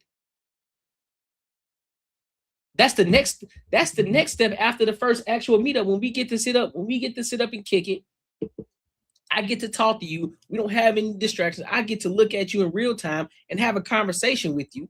So then if I decide I want to take you out, then I will. After that first initial meetup. Because when I first get your number, 9 times out of 10, we got our own thing going on. It was just a by the way situation. I saw you in the grocery store, or I saw you somewhere and I wanted to get your number real quick and get back to doing what I was doing. I can hit you up later. We can have a conversation and set something up. That's typically how it works. So if I'm doing that, if I just meet you in the grocery store, I find you attractive, I get your number, whatever the case may be. Why would I then want to take you out and pay $250 when I don't even know you?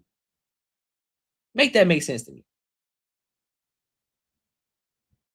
Why would I? Here's the thing. Why the hell would I go Dutch? I can pay for my meal. That's stupid. I'll pay for my meal, but I'm not taking you out anywhere to go Dutch. I'm not going to put myself in that predicament. That's the point, and you're missing it. I have had females ask me how I get guys to love me the way that they do. And I say they get thank you for everything they do, and they get random appreciation messages. That's it. That's trees. That is it.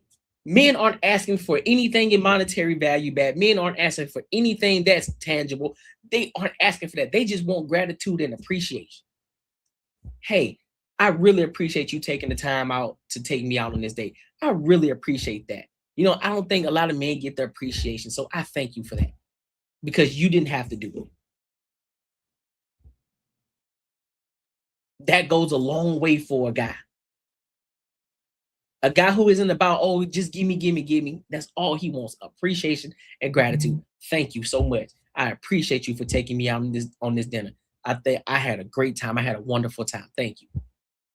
That's it. And y'all worried about $250.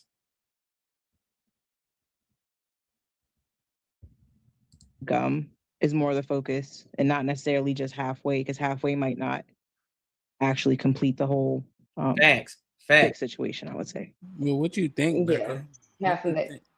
halfway not being exactly 50% type shit. Talking about meeting in the middle. I'm saying, whatever that is. We getting up in age, though, right? Mm-hmm. Do you think, as you get up in age, well, let me ask you guys a question. Do you think age affects women negatively as it pertains to dating more than men? Yeah. Yeah. Yes. Okay. So Krishana said yes. Aaliyah said yes. They vocalized it. What do you say, Becca? I said yes. Said yes. Callie? No. Jay? I don't know. I gotta think about that. Tay? Yes, absolutely. Sword? I say yes. But yeah, though, but real life PJ, that's why you can't fall into the trap. That's why men are saying you can't listen to a lot of these women. Because then they'll try to guilt trip you into paying your money that you work for. But then they'll try to say, oh, well, you broke. No, I'm not broke. Just because you can't get my $250 don't mean that I'm broke. Just because you aren't worth my $250, some of y'all worth $10.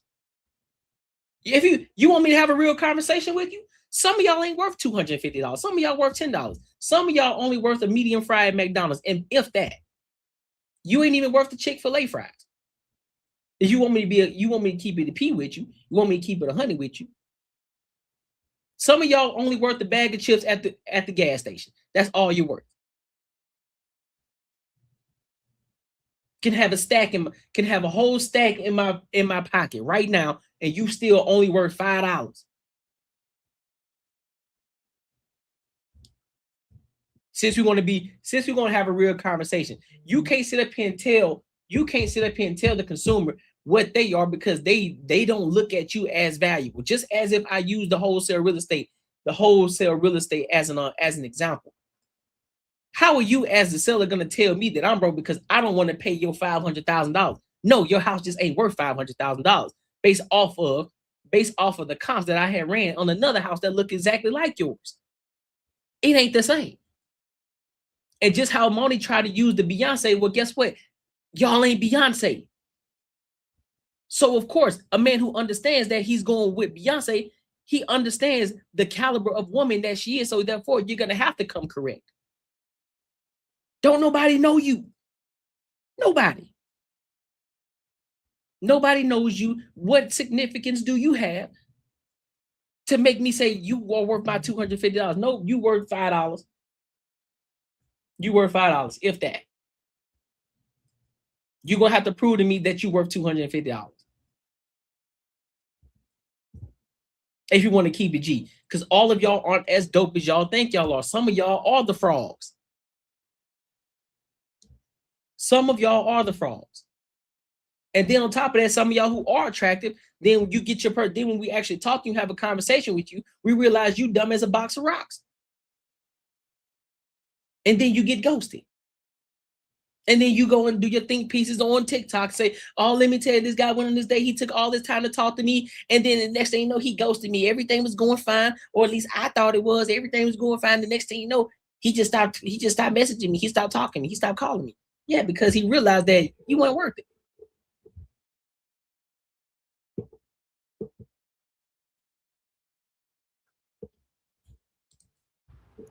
So let's say we're getting up in age. Remember, most of us are still single at 40, 35, 40 years old, right?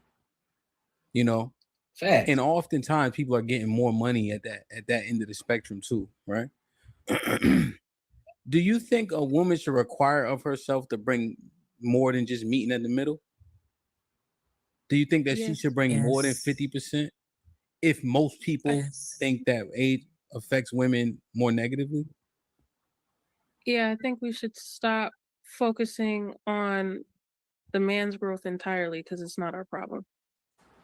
Break it down. We can't control, kind of like what we said last week, we can't control him in any capacity. And if you try to, problems start to happen, especially if you don't like that type of dynamic where you are the one in the driver's seat.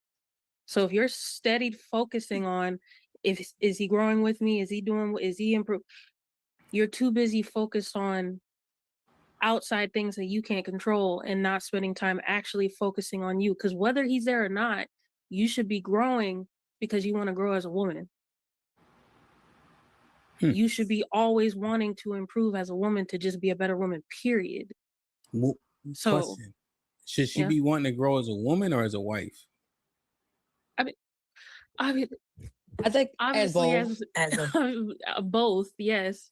But As- I'm just speaking since you said single women, a woman, because she's not a wife yet. She's not married. No, 100%. I'm saying though, right? Because in the context of dating per the relationship, should she be let's say grooming herself, molding Well, herself? then yes, in that perspective, yes. Do you think that that's the focus for most women, to be groom herself to become a wife? No. no. Damn. But also a woman consider that. Wait, what? No. What was the question? No. Yes. Do you think that that's the focus for most women, to be groom herself to become a wife? No. No. Damn. But also a woman consider that to be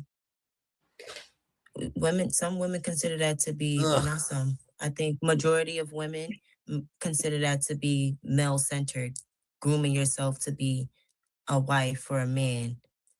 They don't see that as something that we should be doing as women. It's not. Is that right? I think that's where sometimes face. Sorry. Oh, sorry. Oh, I said sometimes. I do agree with Aaliyah. So I agree. But I think when we think about, like Jalen said, us always trying to be, I forgot what you said, Jalen, but what you said basically is like, if I'm maturing, if I'm like working on myself, if I'm figuring myself out, in return, I'm going to become a softer me. That all is going to help me be that person for my husband, which is going to be that wife. Prove it. How would we know that that's what he wants if we're not being taught what men want and we're trying to groom ourselves, but we're not really grooming ourselves for the men. We're grooming ourselves to what we think is going to be the best way for us to get our results. But we're not actually knowing what they want. That's where the issues with like the promiscuity aspect comes in for women. Because we think that's what they want. We think if we're exude more of a sex appeal, that will attract the right man and he'll come along and want to marry us. And obviously, tale as old as time usually doesn't work. Majority of the time. It doesn't work. So I don't think taking it upon yourself, fully trying to figure out how to be a wife is the best idea. I think you should actually look for help. Whoever you have to your disposal, look for help for that. But I think that's where we go wrong. Putting all of that like teaching as a solo thing, and not like finding someone who we want to be as a wife and getting help from them. Okay. Or just getting help. I can see that. Yeah. So when we have these conversations, right, Krishana, and I'm going to use the hyperbolic statement. When y'all hear cook, clean, and shut the fuck up, what do y'all do with that information? First of all, your accent makes that shut the fuck up sound crazy. Oh, sorry. I was trying to, you know what I mean? My fault. These are him. Women don't take that. It's not received well. Like, women don't like to hear that. And then don't take it and then apply it into real life. It's disregarded. is thrown to the back. Because what they don't understand is that your manager tell you the same thing. Do your job and shut the fuck up. That's exactly what your job gonna tell you. Do your job and shut the fuck up. Because if you don't, guess what? We'll find somebody to replace you.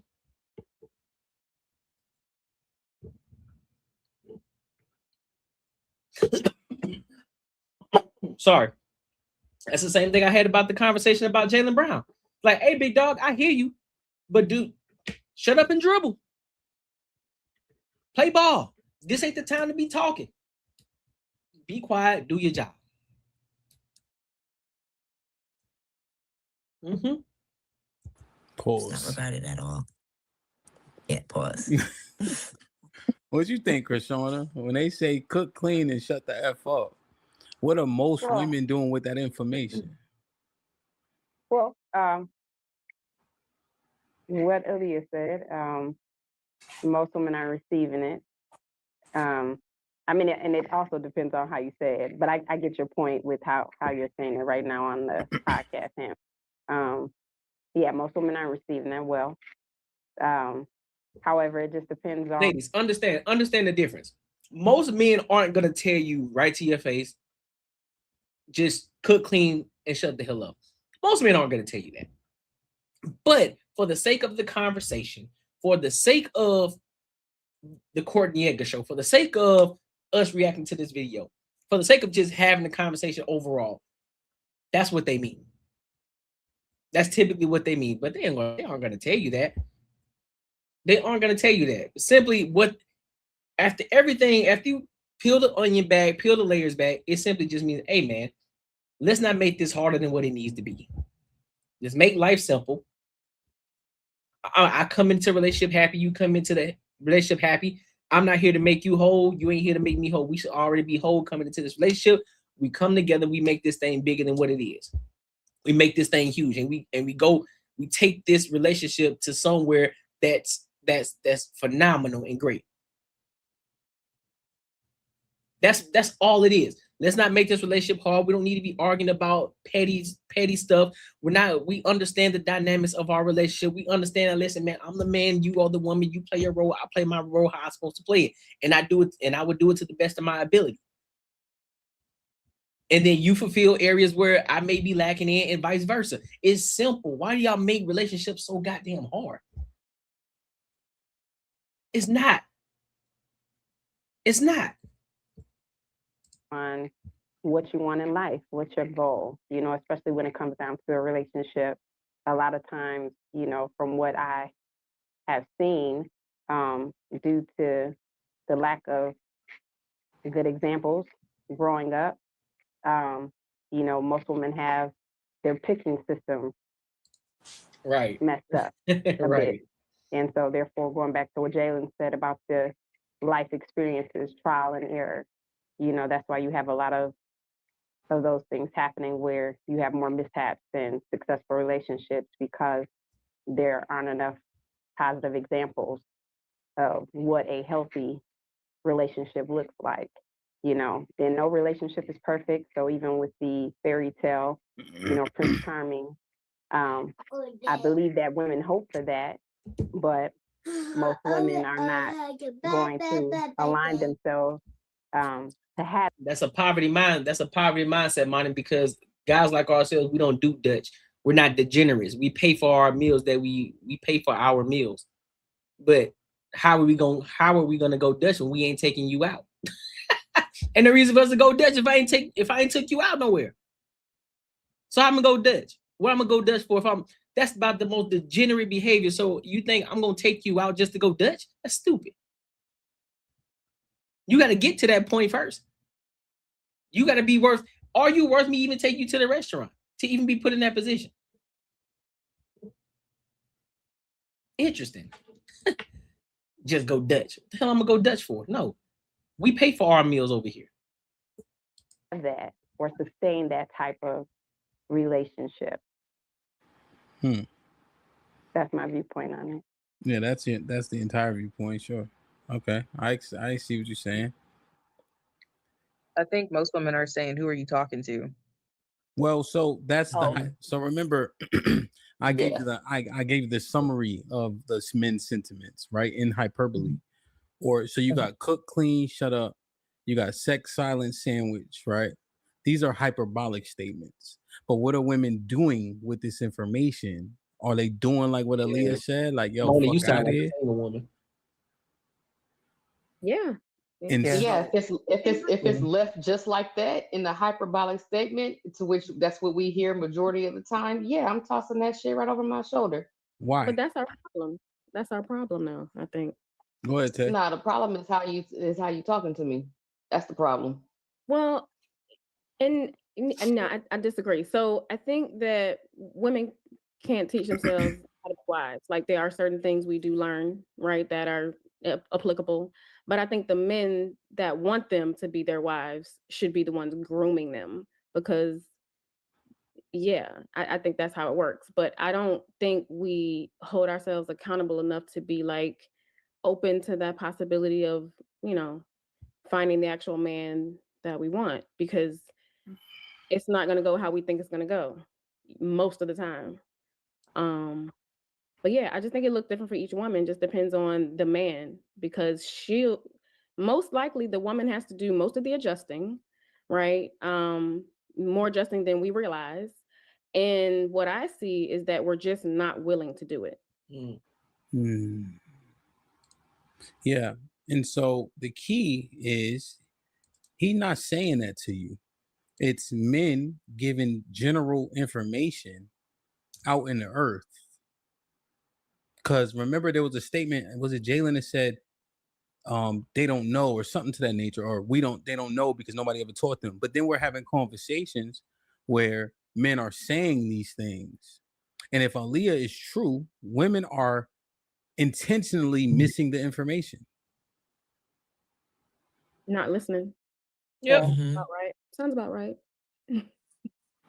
And like they're not taking the guidance from the men that they say that they want. And I say we, me included, right? Because I'm not trying to set myself apart, but I think again, if it's most women, like most women are right here.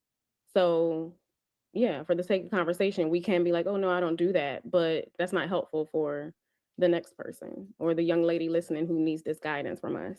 So that's, just keeping that in mind. It's like let's call a spade, so because you can't I know, right? fix the I'm waiting problem for Aaliyah to if you get up don't see it. So that's half the battle. Like if we could just see what they're saying and not get so emotional or in our feelings about how they're saying it, because at the end of the day, that does not matter. The fact that you are not giving that man what he wants or needs is the problem. I don't think she's saying much in this And one. that's why we get what we get. And that's why this is how it does. So I Just 'cause I want a agree. man don't mean that he's gonna talk to me any kind of way. I was about Like to that's say, not happening. I agree with everything that you said, Coach Tay. Especially like just hearing them and understanding. The only thing that I don't agree with is tone definitely matters. How that message is conveyed definitely matters. No, it don't. So No, it don't. No, it don't. No, it don't. No, it don't. No, it doesn't. No matter how you say it, you're gonna take it the wrong way. A man can come at you and preface the entire conversation before he even say what he is about to say. Listen, don't take this the wrong way. Listen, I need you to understand this. Listen, I'm telling you this because I love you. Listen, I'm telling you this because of this situation here. But X, Y, and Z, 1, 2, 3. So what you trying to say? I just told you exactly what I said. So you don't think I'm doing X, Y, Z. That's exactly what I said. So why you don't think I'm doing it? Then it becomes an argument. Now I get it. Most women aren't doing that. Well, let me rephrase that. There are some women who aren't doing that, but there are a lot who love tone policing. They love the tone policing. They say it's not the message tone. No, ain't got nothing to do with the tone. It's what you received. It's the information that you receive. You don't like the information that you receive, so therefore you think it's negative. You immediately think it's negative, regardless of how it's said.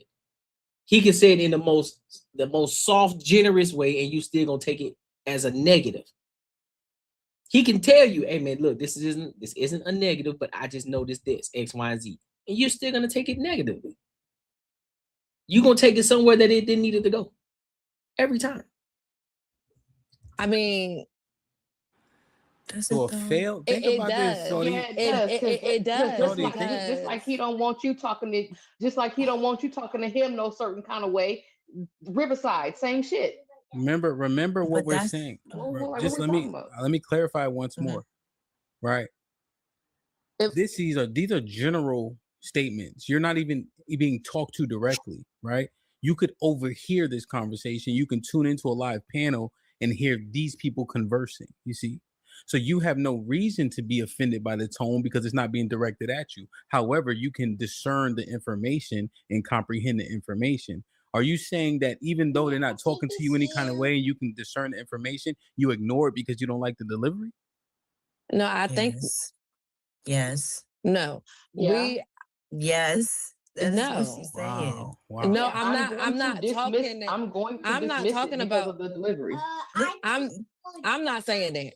So let her speak for her. What I'm saying is when it's a broad statement like that, yes, I can definitely receive that. But in most of the time when people are tapping out and saying that they don't receive it, is because this is a one-on-one situation. And how it's being conveyed by their partner the tone matters, the presentation, all of that matters. But so in a general sense, let me interject this, yes. right? That's not the context of the conversation, right? The context of the conversation is you hear the information. Nobody's speaking to you rudely. What do we do with that information? Man, put that kid somewhere, man. Right? Tell You that hear kid the to be in your information. room. Nobody's speaking you Put shit to on mute. directly or rudely. You know what most men are saying.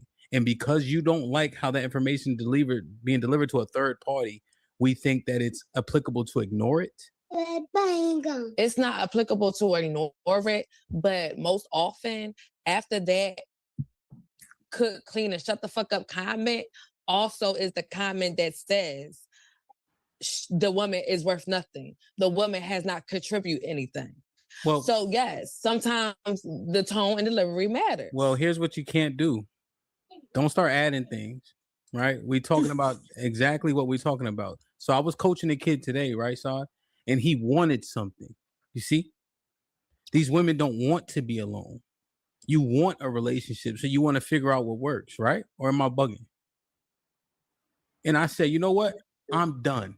You're not working hard enough. I'm out. Let me know when you're ready to work. He texted me, yo, I fucked that up. He ain't say, yo, coach, you was talking to me mean because he wanted something. So at what point do you get over yourself? I guess is my question. When you realize that it's a simplicity instead of like a demand, like this is all I want from you, instead of looking at it for its tone, like you said, it's just hyperbolic as far as like what they're asking. But we need to take it for face value and not take it underneath and don't take it as face value if those are the words that we're hearing and we don't like what's being said. We just take it like, okay, yeah, let's do the due diligence of making sure he's fed, making sure he's loved, all those things. That's real. That's real. That's a real point, real life, PJ. The ones who actually understand it. The ones who aren't going to get it. And the results at the end of the day show for it. The ones who talk a certain way, the results match. You talk about what you're not gonna allow. You ain't gonna tell a man to talk to you a certain kind of way. Some women get it, some don't. And this is why I'm of the mindset you got to leave some of them by the wayside. Just leave them to their own demise. Some of them you're gonna talk right past them, no matter how much sense you make, no matter you can tell them the same exact thing 10 different ways, they still won't get it. They still won't get it or understand because they don't want to understand it. They don't want to get it. They just want the world to revolve around them, and it don't work. And it don't work like that. It's simple as that. They want the world to revolve around them. And so there are certain conversations that you can have with some women who do understand it and who truly want who truly want to be in a real deal relationship, and they're going to be willing to listen, even though they, sometimes you got to coach them up a little bit. You may have to be like, hey, listen, I got you. I see where your mind at. You're fighting with yourself in your mind because you want better, but that other side of you fighting with it. You having a mental war right now with yourself. You want to be in this relationship. You want to be married. You understand, like you hearing me, but that other side of your mind, that toxic side of you, is fighting back with you. And so, but I'm gonna coach you. I'm gonna get you there. I'm gonna get you there. And there are some women who are like that you just got to coach them up over time, and they start to actually get it and process it. But then there's other ones you just like, hey man, ain't no help for this one. Just leave them to their own demise. There's no reason to try to converse with them. There's no reason to try to help or talk to them because they're not gonna hear you. They're not gonna hear you, regardless. They're gonna make up any and every excuse why not to listen. So that's how I see it. And making sure, the house is peaceful. Like we can put it in our own words without making it sound hyperbolic, basically, like what he was saying. Because And now, there are men out there. because now they're having a whole conversation about the tone. Not what was said, but the tone of what was said. That's where it gets to. You came to have a conversation about something to resolve a situation, but now the conversation has gone from the tone of the conversation versus what was actually said. So forget the message. Forget the message. It was your tone. I don't care what you said. Guess what they would say? Yeah, I tuned out when you know what I'm saying, the way it was because of how you said it. So I don't even know what you even said. So then that's when men would do? They'll just say, I bet. And they just keep it pushing. Don't even worry about it. And then that's when they stop bringing things up to you. They stop communicating with you effectively. And then you get upset. I'm telling you. Say it like that. Exactly. And those are the people that I look at. Not the ones that's over here talking about cook, clean, and shut the fuck up. But whatchamacallit, the thing is that Hemp, in your example or whatever like that, yes, y'all had a rapport with each other. And what do you always say as well? Don't cuss don't cuss them if you don't love them. These are a bunch of random strangers up here. I don't know if they love me or not. I don't know if they love Black women or not. What I hear is what I hear. So unless there is further explanation past cook, clean, and shut the fuck up, after shut the fuck up, my ears is off. Here's the fault in your understanding. What? I'm not listening. Didn't I just say it? Didn't I just say that?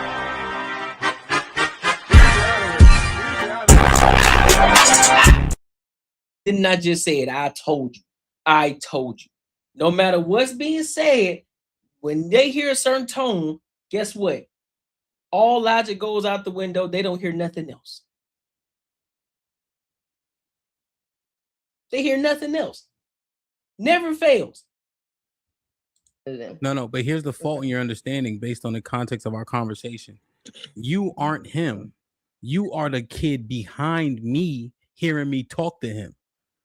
Hey, keep your right hand up. When you jab, bring your hand back to your face. You see? I'm telling him all types of shit. You being lazy, you being this, but I'm coaching him in the process, right? And so what happens is the kid behind me not getting cussed out, but he can hear the coaching. And so while he's on his bag, he says, jab, bring it back, right? Jab, cross, slip. You see, because he's still taking the coaching because he ain't getting cussed out. So I'm figuring out, why are we having a difficult time doing that? You just said he ain't being cussed out. I know, but you're him, right? Because in the conversation, you're not even being engaged. You're just listening. Right. I know, but what remember, I'm saying is you go ahead. Well, remember, because you said, hey, even if I'm watching a conversation, listening to it, if I don't like the tone, I'm gonna ignore it. But I was saying you're not even being engaged. You heard she missing it. So for a better explanation as well, for just in case for anybody else who don't get it. So the analogy he used in regards to boxing. So if somebody's talking, if I'm coaching somebody else, I'm saying, hey man, pick your fucking hands up, bro. Jab, fucking block, boom, throw the hook. Right? most people, what she's saying is all she hearing is the fucking the cursing aspect of it, right? But somebody who understands and have the discernment, they're not listening to the cursing aspect. It was like, okay, throw the jab, block, hook, jab, block, hook, jab, block, hook. I bet, jab, block, hook. That's what they're listening to. Not the fuck, man, pick your fucking hands up. They're not listening to that. They're only listening to the coaching aspect of it. And this is the same thing what he's talking about in regards to relationship. Hey, man, cook, clean, shut the fuck up. When you hear the fuck, you instantly shut your ears off. But the people who have the discernment, they understand like, listen, man, there's no reason for all the extra stuff. There's no reason for all the drama. Listen, man, we just gonna we're gonna take care of business. We're gonna take care of relationship, how we supposed to take care of it. There's no reason for us to be extra. You do your part, I do my part, and we move forward.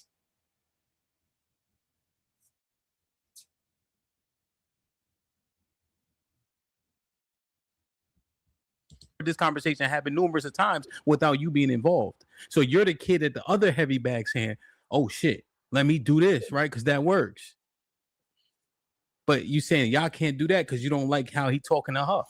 Fuck how he talking to her. What is he saying? Yeah, I don't hear what he's saying. I hear the tone. Ugh. Leave her to her demise, Brody. And therefore, that is somebody that I would not want to be engaged with. Leave her to her own demise. He don't know how he don't know how to talk to people. Leave her to her own demise. It has to be purposeful at this point. Like, I feel like it's on purpose. Like, yeah, it's on purpose. Yeah. That is. Go ahead, Jalen. Go ahead. What you thinking? Don't just laugh to yourself. We want to know. No, it's just Callie is very matter of fact. It makes me laugh. No, I think the advice does come into play when a woman hits rock bottom. Jesus. Like, but for women, it never seems like they hit rock bottom. Oh no, they do. Behind closed doors. Why? Most women don't talk about their rock bottom unless it's somebody they truly, truly cherish. They don't talk about those rock bottoms where they finally like, you know what? That advice that I've been ignoring, I'm actually gonna take it now. Cause you don't have no other option. What you got to lose at that point? Either that or it's somebody you really, really, really want to keep. You really want to keep, which is that plays into the dynamic of wanting to be with a man who's above you in every way. Because you actually want to keep that one. Therefore, you're willing to do those hard things. Exactly. When it's a fire in the house, hey man, get your ass up and take your ass down the fucking stairs before you fucking die. I guarantee you gonna get up and go downstairs or you gonna die. Pick one. Forget how I said it. But know that there are men out there that don't actually talk like that. We don't have to accept that type of language because every man does not talk like that. But there is truth in the simplicity of the thing. So I think that's something that's getting missed here. It's almost as if it's just a cook, clean, and shut the F up. I don't talk like that, so that's why I'm phrasing it like that. So there's truth in what's being said. Yeah. Krishana, the context of the go ahead, Leah. Sorry. Mm-hmm.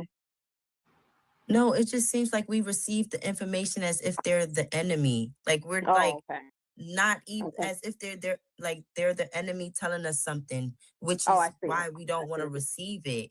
And it's just like, why are we looking at it like that? Why are men our enemy? If they're giving general advice, right?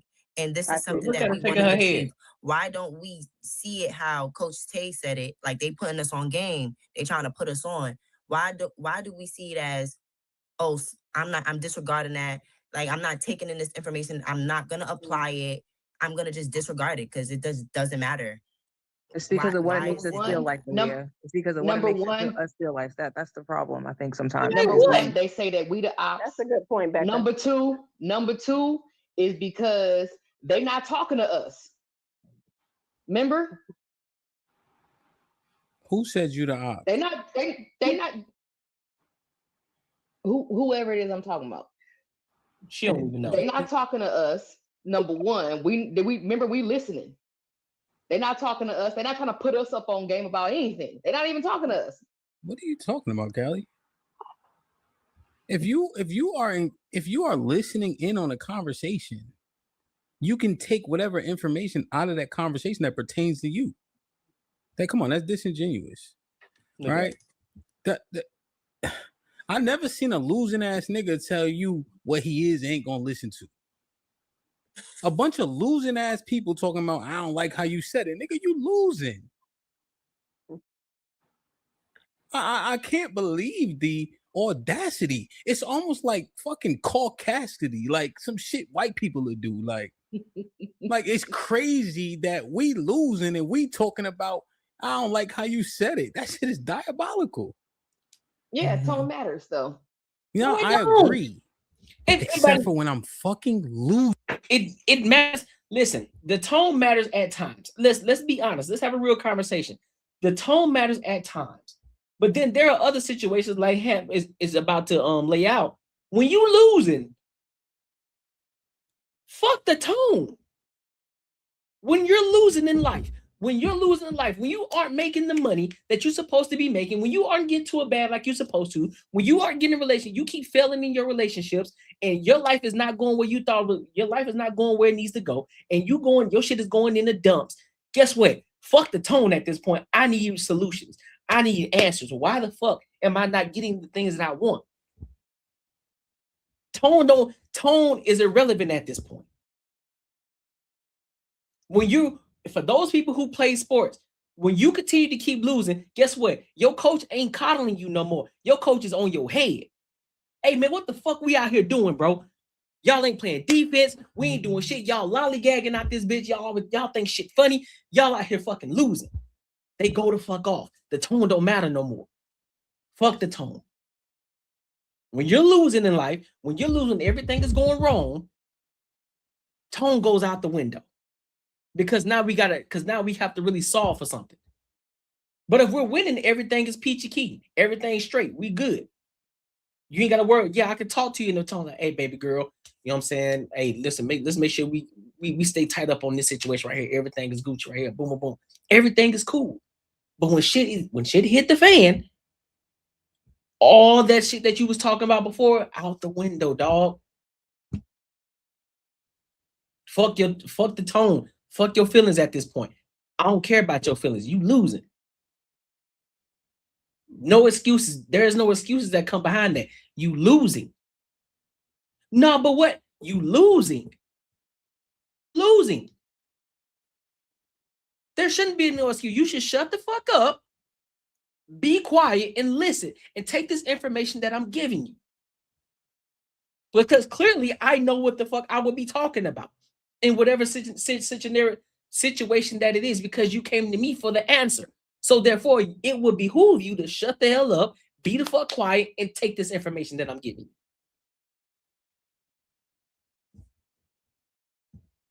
you. Right? If I'm trying to get on high, then I need to take information. I can't afford. Yeah, I can't afford to be sensitive. Because I'm losing, remember?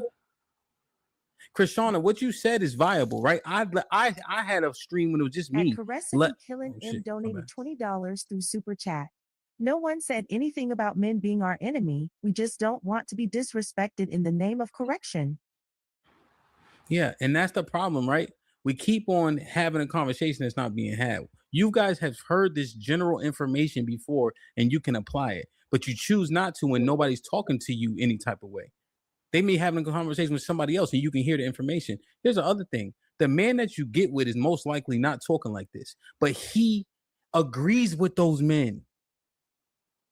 When I tell you, don't take a drink from a nigga, because that's how 99% of men get down.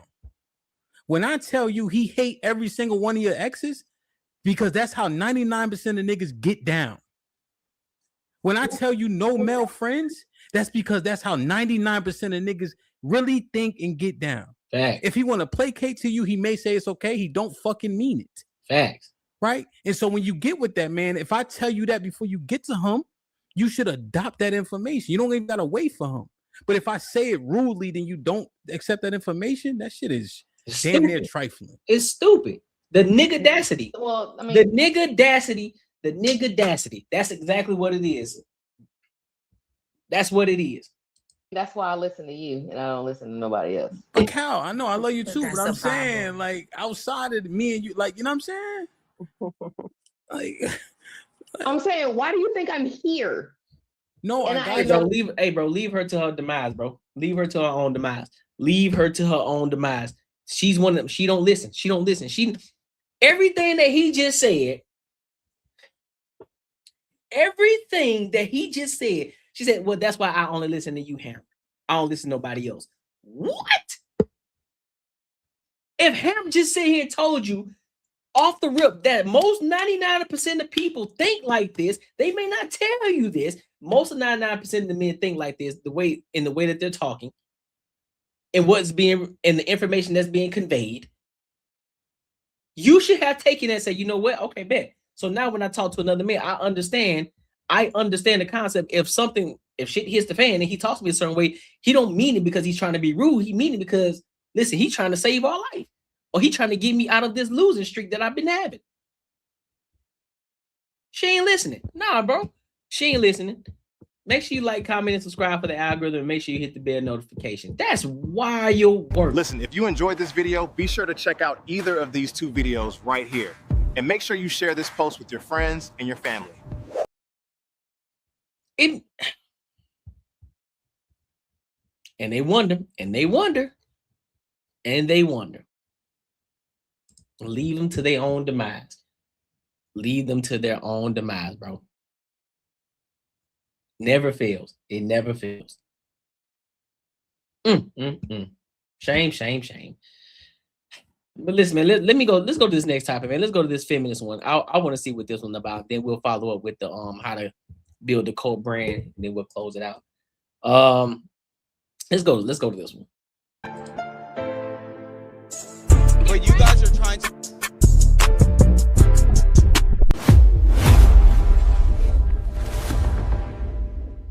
achieve the look of straightness because of the white woman.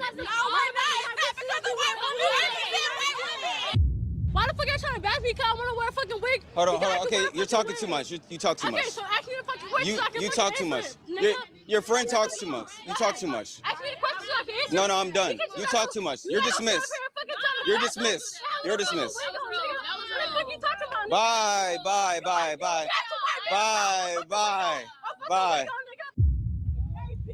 Clean your mouth. There's dirt in there. No, your wig is dirty. Your wig is dirty. Shut up. What the hell is going on? All right, you guys, welcome back to another video. Thank you to everybody who's been liking the videos and subscribing to the channel. My most liked video has about 5.5K likes. Let's see if we can break a record and get 6,000 likes on this video.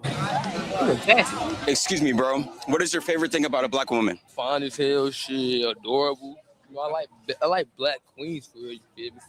So, nah, that nigga sassy, boy. No, nigga. Hey, nah, listen, bro. He overdoing it. You know what I'm saying, bro? Like, you know what I'm saying? They just fine shit.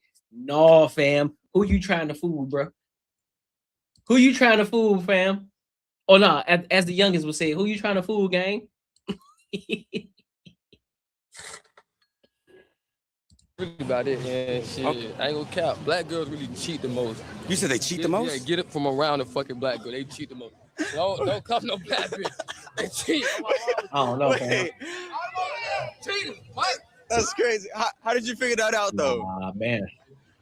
I was with that black hoe twin, and then I went through a fall hell of niggas in that bitch. So after that, I went to the light skin bitch. And the light skin was loyal. So dang, so you with them right there? Hey, dog. Oh, that's your sister them. Okay. They're not cheaters. All right, they cheaters too. Nah, they loyal as fuck. They loyal as fuck. They don't never do nothing. They loyal as fuck, twin. Like, you hear me? Are you sure? They loyal as fuck. I'm telling you. Like, let me ask you. Are you guys loyal black women or do you guys cheat? Sure about that? We're very loyal. What is your favorite thing about a black woman? Everything, the chocolate, black, industry. A lot of people on the internet want to know, why do black women want to be white? Because they say you guys wear the blonde wigs and straight hair, so it indicates you're trying to be like a white woman. Regardless, whether I have a wig on, whether it's blonde or anything, my hair is long and pretty. So, but I like to keep it in protective styles. How does a wig protect your hair? You're not putting heat damage to it. You're not pulling it. You're not doing a lot to it. It's in braids. It's oiled up. So they also want to know, why can't you just do the braids and not the wig? Because the wig is just a I hat. just have braids on. I just have braids without the wig. But I'm gonna switch it up sometimes. Switch it up to looking like another race. You ain't seen no white girl with no curly. Like the thing about it is I'm mixed, so it's different. So you have long hair. Oh, if you mix, why you went? Never mind. I'm gonna let the video play. My hair is long enough, yeah, like right here. So you have beautiful hair. So why not just wear that most of the My time? hair is brown. This is black, so I want to change the color up. I'm a very Sure about that? positive. Did you know like all the wigs have chemicals that harm Black women today? Yeah, I'm very aware of that. I do hair. And so you still choose to wear them. Why is that? You can still protect it. It's like So you're protecting yourself. How you protecting your hair when it's damaged?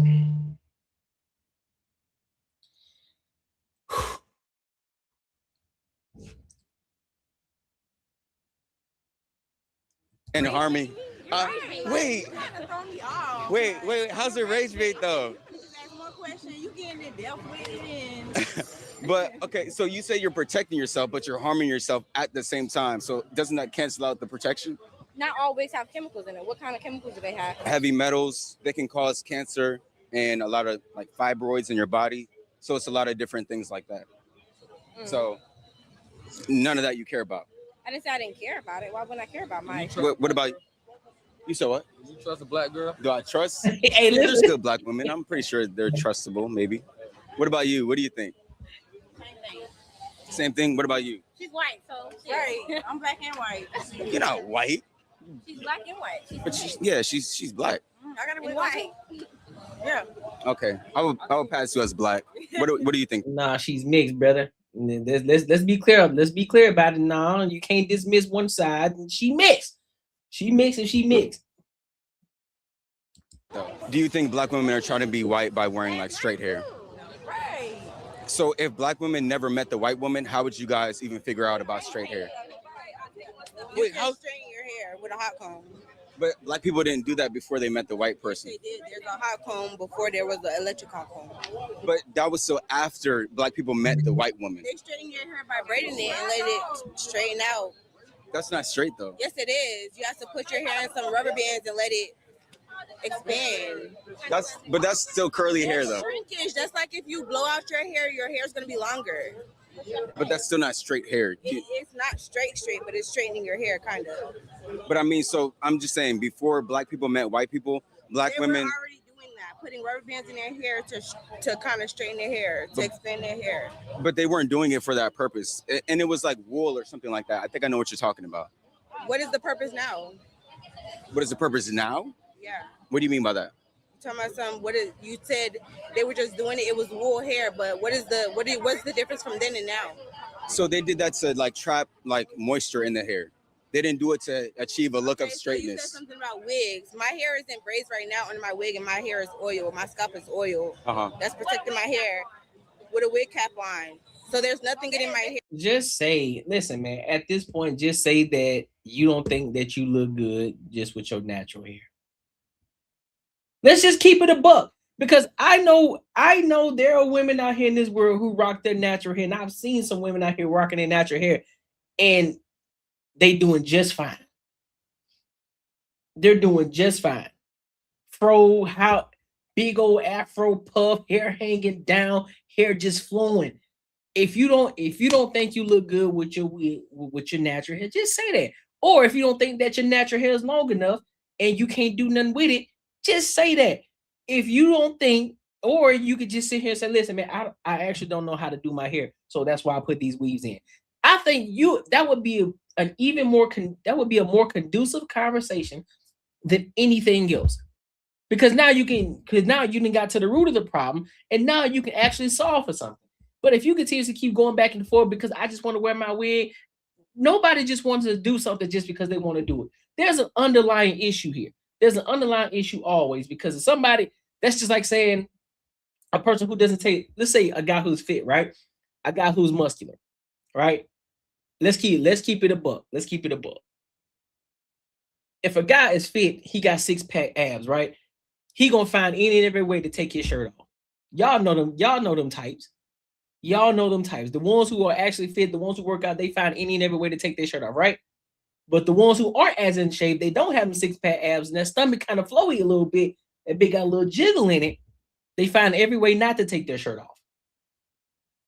Because guess what? Even though they may be confident, but they're not confident enough to the point where they're gonna take their shirt off and just walk around with their shirt off. Because that's a bit of an insecurity. They don't want everybody seeing them jelly rolls. So we're gonna have a real conversation to have a real conversation. Just say you don't know how to do your hair, or just say that you don't think your hair long enough, or just say that you don't think you're attractive with your natural hair. Cool. Then somebody will say, nah, man, your hair actually, you look good at it, just gotta learn how to do it. So simple as that. Say even black women with dreads are gorgeous. Facts. The birds be flying, but I still take my shirt off. You feel me? Some dudes just confident in themselves like that. I mean, you just got to be one head. You got to, like, if you a Rick Ross type or a DJ Khaled type and you built like that, you just got to have one hell of confidence. You just got to have an egregious, damn near delusional type of confidence. So the wig cap and the wig dries out the hair, making it not protected. My hair is not dry though. It's oil in my scalp. But I'm trying to get you to understand. I don't wash my hair every day. You don't need the wig. The wig is something that it's just a hat. I don't need the wig, but I want the wig. Why? Because if I want to change my color, that's just like she said her hair is brown. If she want to change her hair to black, she change her hair to black. And why not do like just dyes? Her hair is not orange. She want to change her hair color. But why not just dye it? You know, there's because it's chemicals, just like you said. Chemicals. Your hair is more harmful to your hair than just putting a wig on. But don't you know there's dyes that you can use that don't damage your hair? But why dye your hair period if you just wear a wig? Okay, what about the white girls that want to be black? Yeah, she's saying like what's the point of protecting your hair? Your hair is under their braids right now. Right? So your hair is oiled, right? And so it's protected under there. You got a wig cap on, right? Yeah. Okay, her hair is protected. How is us wearing wigs being a white woman? How's that us trying to be a white woman? Because black women did not do this before you guys met white women. How do you know that? Because that's a fact. Okay, hold on. Okay, we need one out of. See, that's it. See, and then here we go. You always got that one who just got to be over the top. Give me the mic. No, this ain't your. Listen, I'm just gonna say this. I don't advocate for putting your hands on women, but there are times where I think some women don't understand the concept of. They really don't respect the power of a man. Because if he was one of them types and he was like, hey, shorty, back up, get away from me, and she got aggressive, he can uppercut her right in that little baby chin and she'll be asleep on the curb. I don't like that. I don't care if you white, black.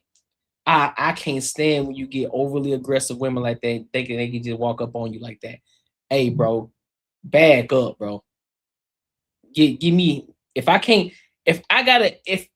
gotta push you off like this, that means you too close. If I can't extend my arm, if I can't do this like, hey, back up, if my arms ain't all the way extended, that means you too close. If I'm being like, hey, bro, back up. Facts. You going to jail. 1,000%. Going straight to jail. How's the rage bay? How's the rage bay? I'm here. You said what? I'm here. Okay, so what do you have to say? If I don't feel like doing my That one though with the flower though.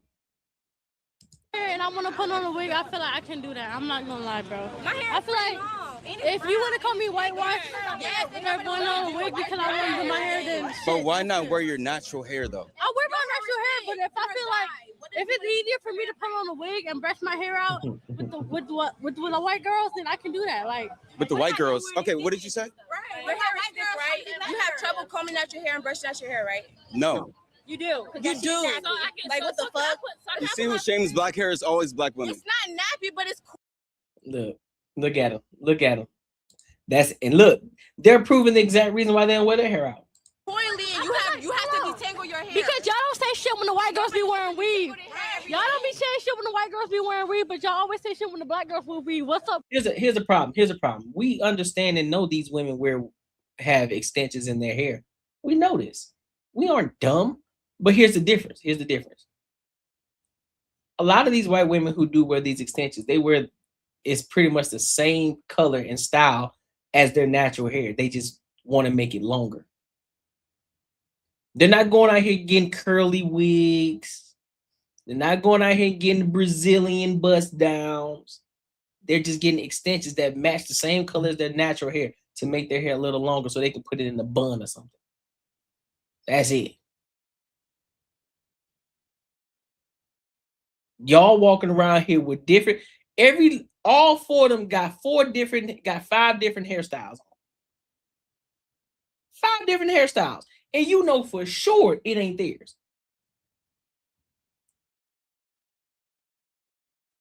We know, we see the white girls who be having them long ass ponytails in their head and they got the hair wrapped around it. We know that's fake. We ain't dumb. But guess what? We know for sure if they take it off, we just gonna know, all right, bet her hair's shorter. Her hair's just shorter, but it's still her natural hair.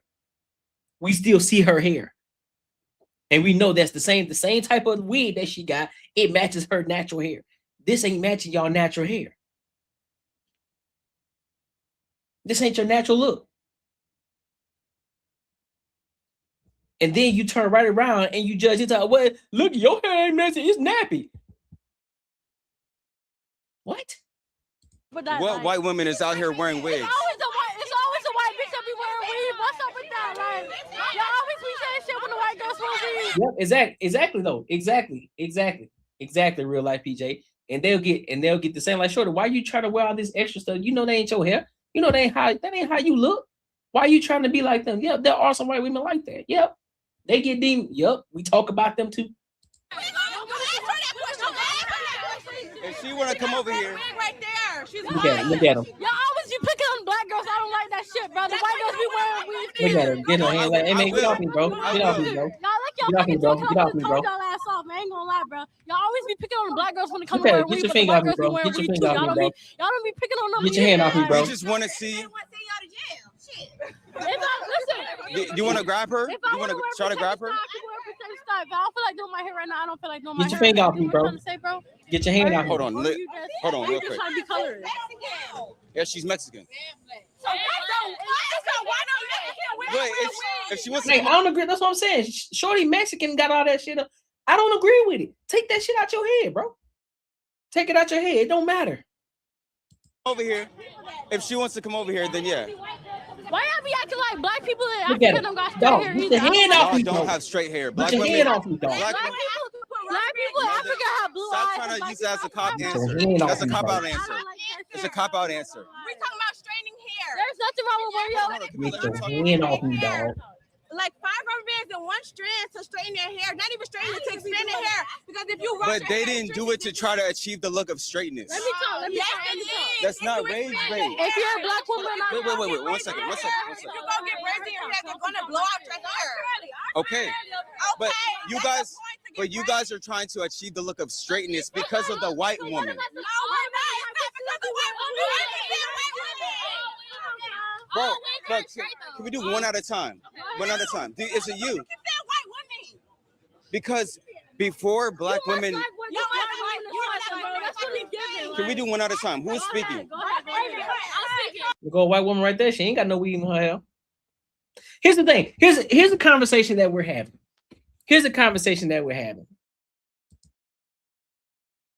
I can almost bet if I go outside right now, I go to a store, I go to the mall, I can bet my bottom dollar. And this is not a shot. This is not trying to put down black women or anything like that, right? Because black women are dope. There are some black women that are degenerates too. So black women are dope. There are some Hispanic women, dope as shit. White women, dope as shit. All women. There are women who are dope as shit. That's why I don't just look at black. I look at everyone. I like women, right? I'm not just, oh man, I'm only for the black. No, I like women, bro. So I want to keep it. I want to make sure we be honest about that part. Now, there's a white woman in the back. We see her, right? I will put my bottom dollar that she ain't got no wig and no weave or extensions in her hair. Now, I can go outside today. I can go to the mall. I can go to the store. And the first black woman I see, I guarantee she ain't rocking her natural hair. I guarantee she gonna have a weave in. Wig, weave, or something in her hair. That's not hers. And no, we're not talking about that's hers if she bought it. We talking about natural hair that grew out of your roots, that grew out of your temple. I guarantee it. One at a time. One at a time. Is it you? Look, right. Look at Shorty back there. Right. Because look at before black women, I guarantee that's her natural hair. This lady right here with the cigar girl, guarantee that's her natural hair that she got in her hair. Can we do one at a time? Who is speaking? And that's the point that's being made here. The average woman, the average white woman that you're gonna come across, she 9 times out of 10 gonna be rocking her natural hair.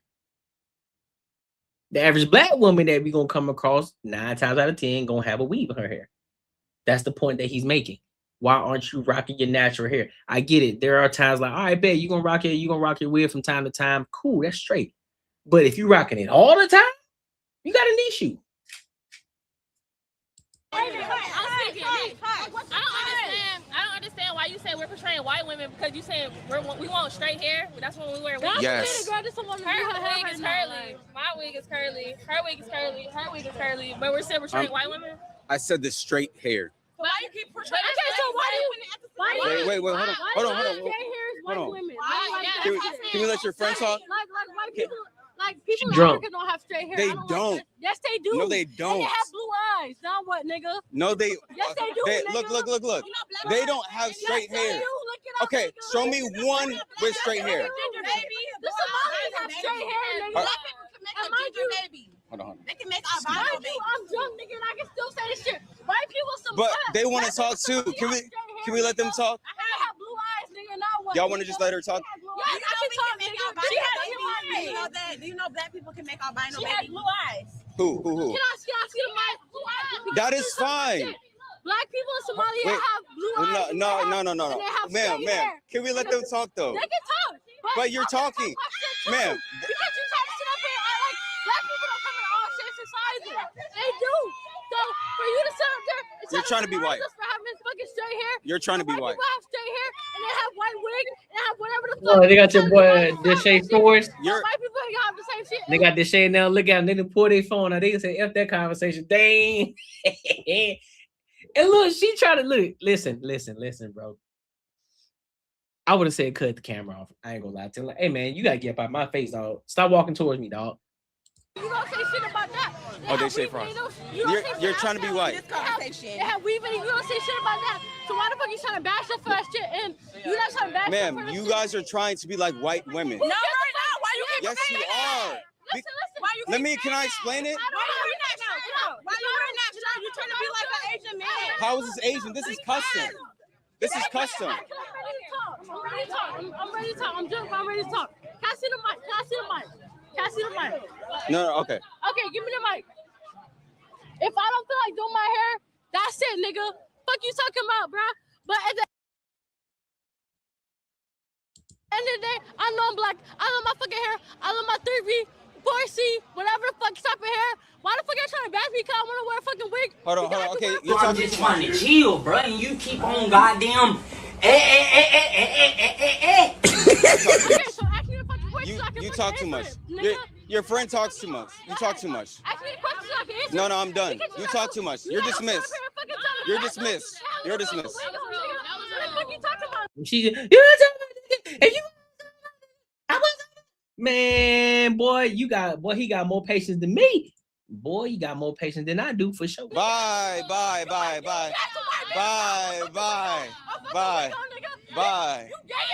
Okay. Bye. Look at them. Now look, she ain't got no. She got her natural hair. She got her natural hair. Could there be an extension? Could there be extensions in her hair? Probably. But guess what? Look at this black girl over here with that white bust, with that blonde bust down, and look at this blonde right here. It's I guess you can call her dirty blonde because her roots, she probably dyed her hair a little bit, so she probably a natural brunette. But See what I'm saying? I'm done. And then look at every black woman that's walking. Look at this. What I'm saying. Look at every black woman that's walking by. Look at their hairstyles. Look at the shorties back here in the corner. Look at shorties back here in the corner. Bust down. Horsey, whatever the fuck, stop it here. Her. Why the fuck you trying to back me? And she's still talking with that gum. Take the gum out your mouth. Fucking wig. Hold on. Okay, you're talking too much. You talk too much. Okay, so ask me the fucking question. You talk too much. Your friend talks too much. You talk too much. Ask me the question so I can answer. No, I'm done. You talk too much. You're dismissed. She got to bust down. You're dismissed. You're dismissed. Bye. That ain't rude. She is talking too much. That's what I'm see. You see what I'm talking about? It goes right back to the conversation. He's like, listen, bro, I've been backing up because apparently people don't understand social cues. People do not understand situational awareness. You continue to keep walking towards me, I'm continuing to keep walking back. So in your mind, you should already know to stop walking up on me because I'm trying to distance myself from you, but you constantly keep walking up to me. So at some point, I gotta say, hey, you talk too much, bro. She been talking for a minute, screaming, talking over everybody, getting in his face, putting her hands on him. Every time he's trying to have the mic, she doing this because her finger was like this, trying to pull her hand towards her face so she could talk into the mic, constantly going past boundaries, getting inside his distance bubble. But the moment that he says, hey, you talk too much. Oh, now it's rude. But yet her putting her hands on me wasn't, when it wasn't warranted at all. You see what I'm saying, dog? You see the difference between how women in general are treated versus how men are treated. Forget what men are doing. Forget the conversation itself. They went way past the conversation. Way past the conversation. Bye. She's trying to burn calories. Let her live. I ain't letting her live nothing. She ain't trying to burn no calories. Ain't no calories trying to be burnt. She probably already had brunch. She probably already had a big old brunch. She ain't burning no real calories for real. Chewing gum burns what? 10 calories? That ain't nothing. Bye. Okay. Bye. Look, here go the first one. Hair did. It ain't her natural hair. Bye. Next one, same thing. Not her natural hair. Bye. I'm done. You always talk about the white. Bye. There goes some more. None of them. Not their hair. Bye. Not their natural hair. Both of them. Bye. Okay. Bye. Look. She got the dye in her. She didn't dye her hair pink. Clean your mouth. There's dirt in there. Hey. No, your wig is dirty. Hey. Your wig is dirty. Look at all them shorties back there. All them shorties back there. All of them got weave in their hair. No, your wig is dirty. Look at all the shorties up here weave in their hair. None of it natural. Could this shorty right here have weave in her hair? Possibly. Your wig is dirty. Shut up. Telling you, bro. That's why it's hard to have conversations with people, man. The moment that they get triggered, next thing you know, you got. I ain't got time.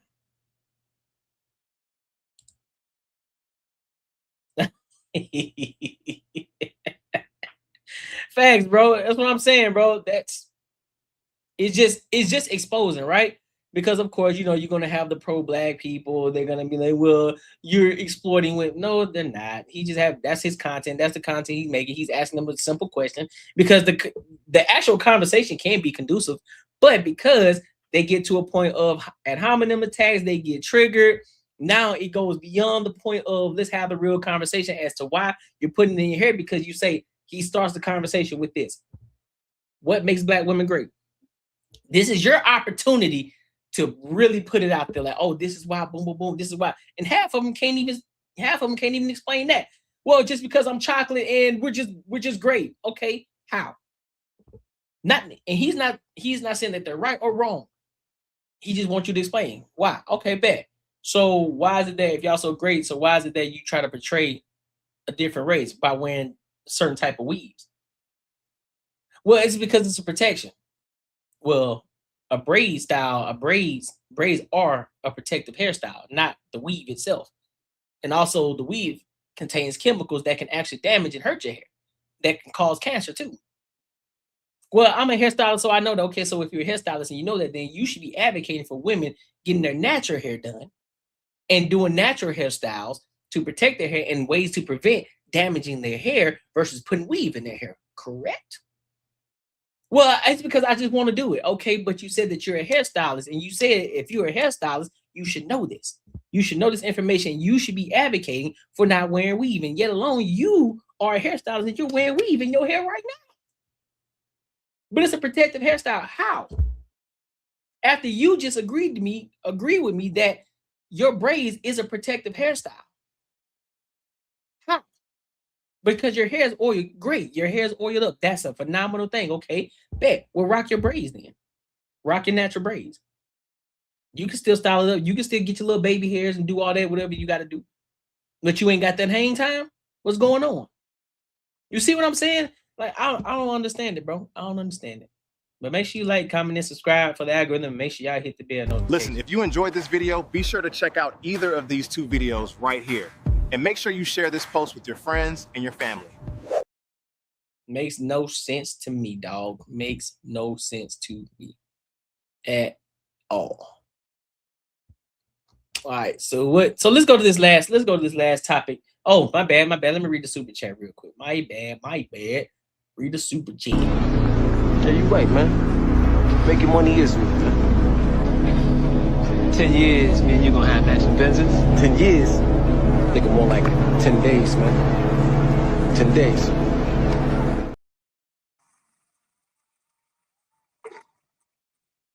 Shout out to the homie Real Life PJ for the $2. He said for the collection plate.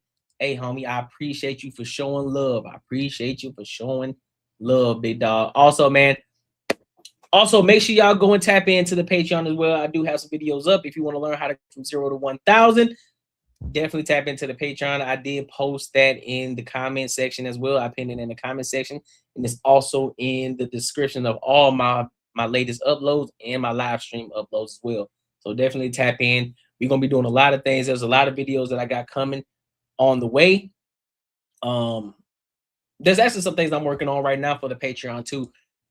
Because one of the things I'm working on right now is I'm putting together how to get brand sponsorships as well, because I'm going through the process of that right now, of the reaching out aspect of it, the ways that I'm trying to reach out to people, the ways of who I'm talking to, how to actually position yourself in order to get the sponsorship deals. I'm doing all that and how to do it in real time, having conversations with real people in real time, going to the real spaces and putting myself out there.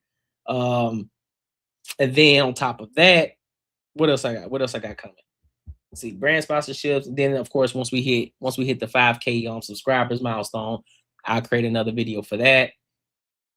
Then I got the one with Fi Brown. I'm gonna post that one, and I'm helping him out with his StreamYard. Definitely gonna post that one up on there. Like I said, that one is non-formal, so it's just more of like a conversation, but I think it still can be valuable for somebody. And I got some more things coming as well. So with that being said, make sure you tap into the Patreon as well. But yeah, I do have why I started doing YouTube, 0 to 1,000 subscribers. I think I even created a video of my did I create a video of my brokerage account too, and how I have money going into my brokerage account and how I'm saving my money and stacking my bread up while still holding on to my 9-to-5 and building this business as well. So I think I have that in there too. And yeah, so it's a lot to come. And then, per y'all advice, I'm gonna start doing a lot of vlogs too. I'm gonna be doing vlogs that I'm gonna post up in the Patreon as well. That's outside of me just doing this, right? So I think that'd be pretty dope as well. Let me hit my dog DJ Hamp up real quick. Let me hit him up right fast. Give me a quick second, y'all.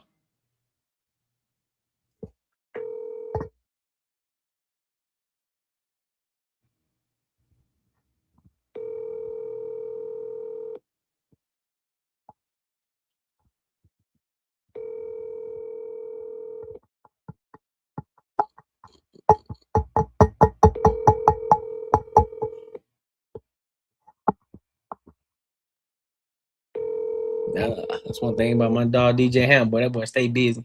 You have reached the voicemail box of Hampton Watson III. Please leave me.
Oh, my bad. There we go.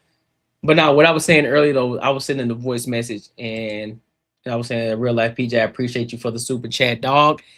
And so let's go ahead and get into this next topic. It's called the how to build a cult brand in 2026. Think this is gonna be pretty dope. So let's go ahead and rock out and get into it.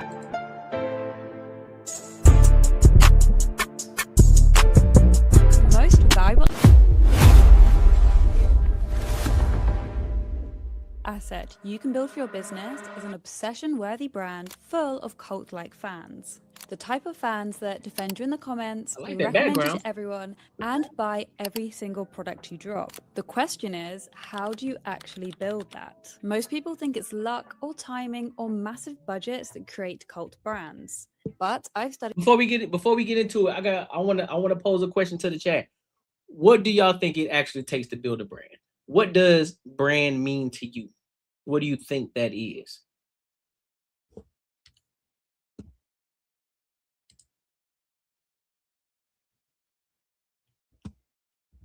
What does brand mean to you? Over 100 of the world's most iconic brands, and I can tell you right now, there's actually a very clear psychological pattern. It's not luck, it's a science and a formula. So today, I'm spilling the secrets and giving you the exact psychological branding method that I use with my own clients. By the way, I'm Yasmin. I spent years working in various branding, marketing, and design roles. Now I'm building a creative studio to help founders build obsession-worthy brands. So how do you actually do it? Let's get into it. Okay, so if you want to build a cult brand, there's one thing you have to become a master at before you can do anything else: decoding your customers' psychology. You need to get inside their head and understand their deepest, darkest thoughts. To do this, there are 3 layers of their psychology you have to unravel in order. Think of it like peeling back an onion. Layer 1 is what they say they want. This is their surface level psychology. It's what they'll openly tell you. It's their pain points, their problems, anything they say they need. For example, I say I'm buying new shoes because my old ones are uncomfy and worn out. When we know what they say, we know the exact words and language they use to express themselves. We can use this to build trust. Once you've got that, you need to understand layer 2, which is what they actually feel. This is the emotional layer. It's the deeper frustrations, the desires, and the fears they have that they might not even admit to themselves. When we understand this, we can create a brand that actually resonates with them. I say I'm buying new shoes because my old ones are worn out, but emotionally, I want new shoes because I'm embarrassed that people might see my shoes are worn out. That's the emotion behind the buy. Now you've got the surface and the emotional layer, you have to understand the deepest layer, which is layer 3, the identity layer. This is who they want to become. It's the version of themselves that they secretly dream about being. On the identity layer, I buy new shoes because it makes me feel like I'm the on-trend girl that always has her life together. Subconsciously, I'm not just buying new shoes, I'm buying a new identity. We have to go this deep into our customer's mind because if you don't understand this, you won't be able to form that cult-like. I'm with that. Listen, I agree with that as well. I agree with that as well, because I think that you put yourself in certain spaces, you want to be perceived a certain way. So therefore you have to create, you have to, if you want certain things out of life, of course you have to put yourself in certain positions. You have to alter certain things in your life. So I'll give you an example. Where I see my life going and where I see my life being in next 10 to 15 years, right? I have to start putting myself in these spaces right now. So one of the things is I had made a video on Instagram and I posted it up, and I was in a specific place. You know, I was dressed a certain way. You know, I had a different type of outfit. It wasn't just a t-shirt or a hoodie or nothing like that. And I actually I presented myself as the person that I want to become and become in the future. So that's also a thing of as identity. You wanted to change your identity, not who I am as the person, but the mindset that I have and where I want to go and where I'm trading to. Connection with them. In psychology, this phenomena is known as self-congruity theory. It basically means if a brand can reflect the identity we want back to us, we're more likely to resonate with it. If a brand can show me who I secretly desire to be, I'm more likely to buy their product. It works because it's much easier to buy a product than it is to become a new person. It's easier to buy some new running shoes than it is to wake up at 6 a.m. and go for a run. Take Apple. On the surface level, customers want a new phone or a new laptop, one that's fast and looks nice. But on the emotional level, they feel overwhelmed by tech that's clunky and confusing. On the identity level, however, they want to be known as the kind of person that's creative and unique. That's the level of depth you need to go into if you want to build a cult brand. So here's what I want you to do. Ask yourself, what does your audience say they want versus what do they actually need? What frustration are they trying to escape? And what version of themselves are they trying to become? Write this down because it's going to become the foundation for everything that comes next. Most brands usually stop here. They think understanding their customer is enough, but it's not. If you can't communicate that psychology back to a customer in a way they connect with, you will still be invisible. Which brings me to step 2. We need to use our understanding of our customer to define a brand message they will connect with. If your brand was a religion, your message would be your Bible. It's the thing you put out into the world, it's the thing that everyone knows you for, and the thing that people connect with you for. Now, across every single cult brand I studied, there were 3 critical elements that made up this message. First, you need a purpose. We want to align this purpose with something the audience feels. That's why we did step 1 first. Think, what is the reason you exist beyond money? What is the impact or the change you want to make in the world? Example, Nike's purpose is motivating people to achieve their goals. Patagonia's purpose is about looking after the environment and sustainability. But don't worry, because your purpose doesn't always have to be life-changing or world-changing. For example, Starface's purpose is to turn something embarrassing, acne and spots, into something fun and playful. Once you found your purpose, you need to name your enemy. This is the thing that prevents your purpose from becoming a reality, something your customer already resents or fears. Now, everyone always freaks out when I say this. Let me be clear. Your enemy isn't about being mean for the sake of it. It's about not being afraid to stand up for something and stand against something. Nike's enemy is laziness and excuses. Patagonia's enemy is environmental destruction. And Starface's enemy is acne shame. It works because it taps into something called in-group, out-group psychology. Humans crave belonging and we want to feel like we're part of the in-group. When someone shares your enemy and your purpose, we feel like they understand us. It makes us want to join their cause. That's why having a message is so powerful. When people connect with your message, they're not just buying from you, they're joining your movement. By the way, I did actually make a whole guide to help you find your brand enemy, which I'll leave down below for you. The last part of your message is your leader.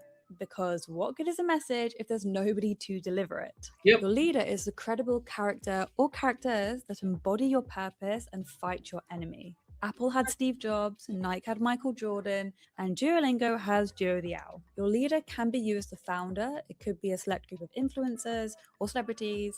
It could even be your employees or an animated character. It's flexible and you don't necessarily need to be the face of your brand. But do bear in mind, we're humans and we are wise to connect with other humans, not corporations. Having a leader will humanize your brand and give people something to rally behind. Ask yourself, what impact do you want to have? What are you fighting against? And what's the belief that drives everything you do?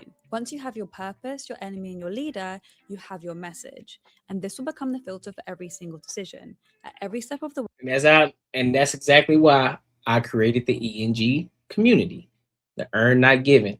because I posted it in the chat. This is what the brand is. Earn not given. So when I say earn not given, when I say the ENG community, this is what it is. It's a life philosophy built on one specific and non-negotiable principle. Everything worth having must be earned, not inherited, not gifted, not stumbled into. Earned through work. Earned through work. There you go. Earned through work, through discipline, through consistency, through the specific daily choices that most people avoid because they are uncomfortable. That's what the ENG community is about. And that's why it's important for your brand. And I also wanted to go further because I think it's more than just about the business too. It's about you, right? It's your reputation. It's your reputation. It's how you represent yourself, right? So when you go out every day, you are a brand. Whether you believe it or not, whether you present yourself that way, you are a brand. That's why they always look at, hey man, what was your rep? No, your reputation precedes you, whatever the case may be, because people are talking about you. Now, of course, you can take that brand and turn it into something. You can turn it into a movement, a cult, or a community, whatever you want to do. But I think everybody has a brand, and it can be a positive or a negative. Yes, you got to make kick too, big dog. Facts. Where you should be asking yourself, does this support our purpose? Does this fight our enemy? If the answer is no, then you shouldn't do that thing, whether it's a marketing campaign, a content idea, etc. Now, once you've got your message sorted, you need to make sure people actually see it. Because even the best message gets ignored if you look and sound like everybody else. And that's why step 3 might be the most important one. You need to become anti-boring. AKA, if you want to build a cult brand, you need to find the rules and then break them. In psychology, it's called the von Restroff effect. Our brains are wired to remember what feels different. If you look like everyone else, you get forgotten. But when you look different, you become unforgettable. To become anti-boring, you have to master these 3 elements. First, personality.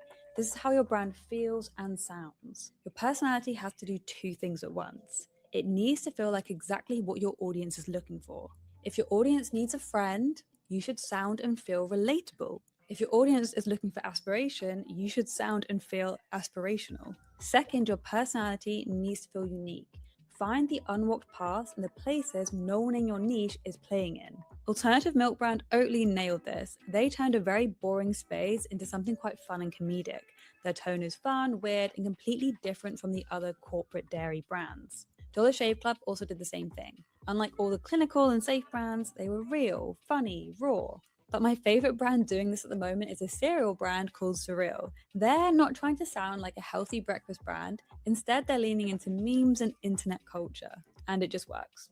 Next is your aesthetic. This is the way your brand looks. It's how do we take that personality we've just built and make it sharp visually. This is the part people think about when they usually think about branding. It's everything from your logo and your color palettes, your product shots, to your social media style. You know what? This is giving me another Patreon video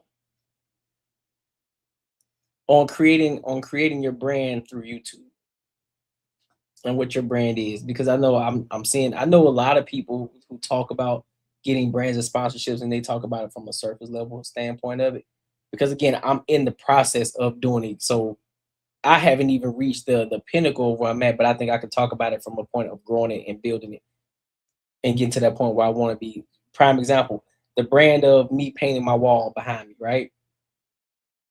Becoming more aesthetically pleasing to the eye when we're having these conversations, right? Getting to that point. I think the little things like that is a part of the brand. Me actually having a logo on this live stream right now. I think that's all part of the brand. So the more that you see that, you start to actually visualize when you see that little face, you start to see Courtney. Like, oh shoot, that's Courtney shit. That's Courtney shit. That's Courtney shit. That's Courtney shit. Because if you didn't notice, I got Courtnee Edgar Show 3 times on this. I have it showing 3 times on this page right now. Top right, mid left, and bottom. 3 times that you see Courtnee Edgar Show. And then right up under Courtnee Edgar Show, you got Earn Not Given.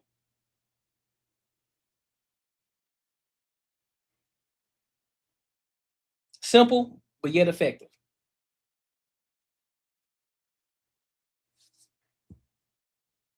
It's really important you get this part right because design is a communication tool. Images are literally the fastest way into the brain. So the images you put out must communicate the right message. Yep. Take Liquid Death. They could have just copied the trend and looked like every other water brand, clean and minimal, healthy vibes. Instead, they look like a beer can. It's interesting, it stands out, and it completely breaks the category rules. Another smaller brand whose aesthetic I'm personally obsessed with is Good Girl Snacks. It's completely out of the norm for what you'd expect from a brand selling pickles.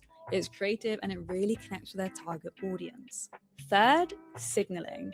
This one is something I never hear people talk about, but I truly think it's the secret sauce to building cult brands, and in the age of social media, it's never been more relevant. What I mean by this is you need to make your product feel like a status signal.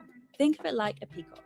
When a peacock spreads its feathers, it's signaling to others, look at me. You want your brand to do the same thing, though maybe a little more subtly. Let me give you an example. In 2001, Apple changed the color of their headphones to white, when all the competitors had black. This made iPod feel like a status symbol. If someone had white headphones, you knew that person was an Apple person. Hailey Bieber did the exact same thing recently with her Rode phone cases. Lip gloss is usually hidden, it's in your bag, it's not visible. But she made them visible by designing a case which makes them seen in selfies and shared online. Labubu also cracked this code. They could have made a doll that sits on a shelf, but instead they made it a keychain. It is wearable, visible, and designed to be spotted on people. Such a simple design choice. Now it got me thinking. What's something that I can do or add that's subtle, but yet very effective that a lot of YouTubers aren't doing? Have to brainstorm about that. What's something that a lot of YouTubers aren't doing? Because the goal is to not just be in one small space, right? We don't want to just be known in a small community. But we want to have a small yet impactful community though. However that makes sense. I don't think that makes sense. But we'll get there. But what's something that would make the Courtnee Edgar Show pop out that everybody else isn't doing? What is it that I can implement into this show, or into the Courtnee Edgar brand that will make it stand out and just say, "Ooh, he engineered that. That's him." When you see it, that's him. Like I know that's him. That I know whoever's doing it now, I know they got it from him.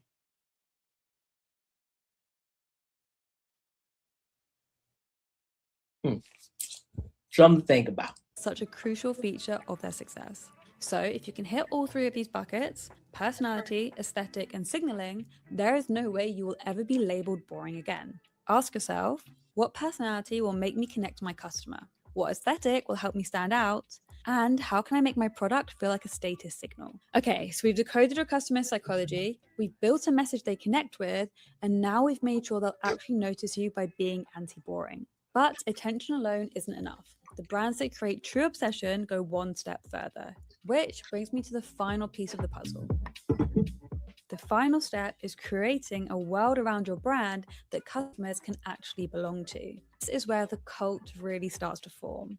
And the question you should be asking is, how do I make an ecosystem that people want to live in? There are so many aspects to this. I couldn't possibly cover all of them here, but you guessed it, there are 3 critical ones to master. First, content. This is the entry point to your world. Your organic content is where the brand lives and breathes, so you have to get good at it. Now, content is this always on machine.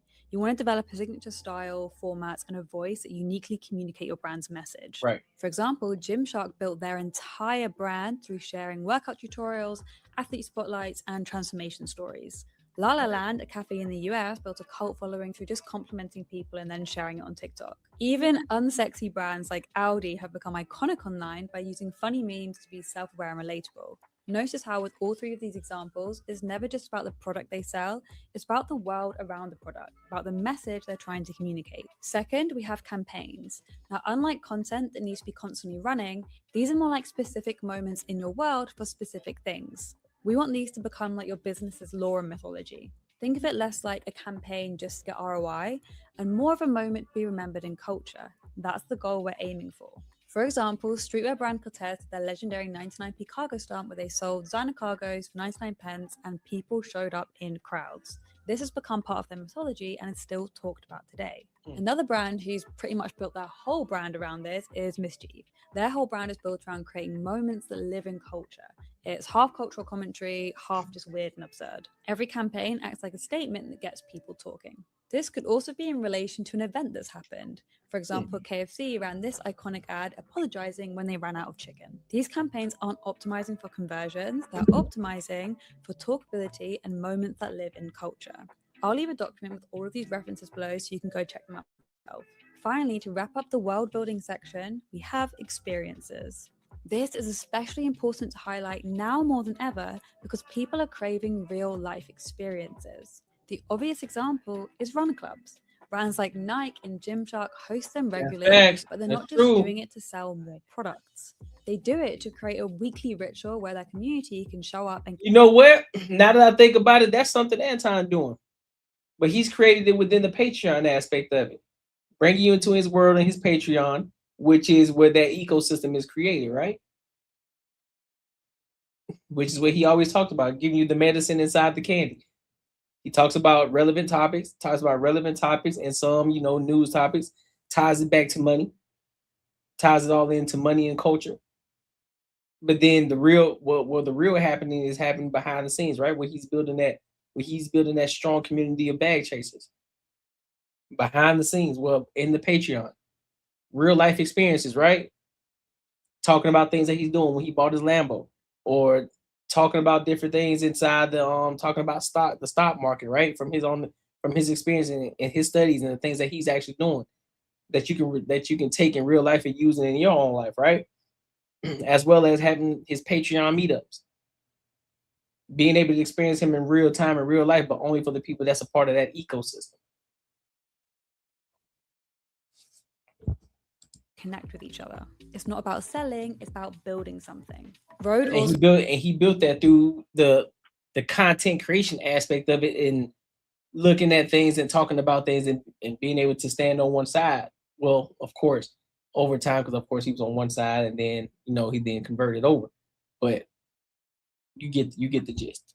Did this recently. They didn't just create a pop-up, they made the queue for the pop-up itself an experience. They had photo moments and they handed out freebies all while people were waiting in the queue.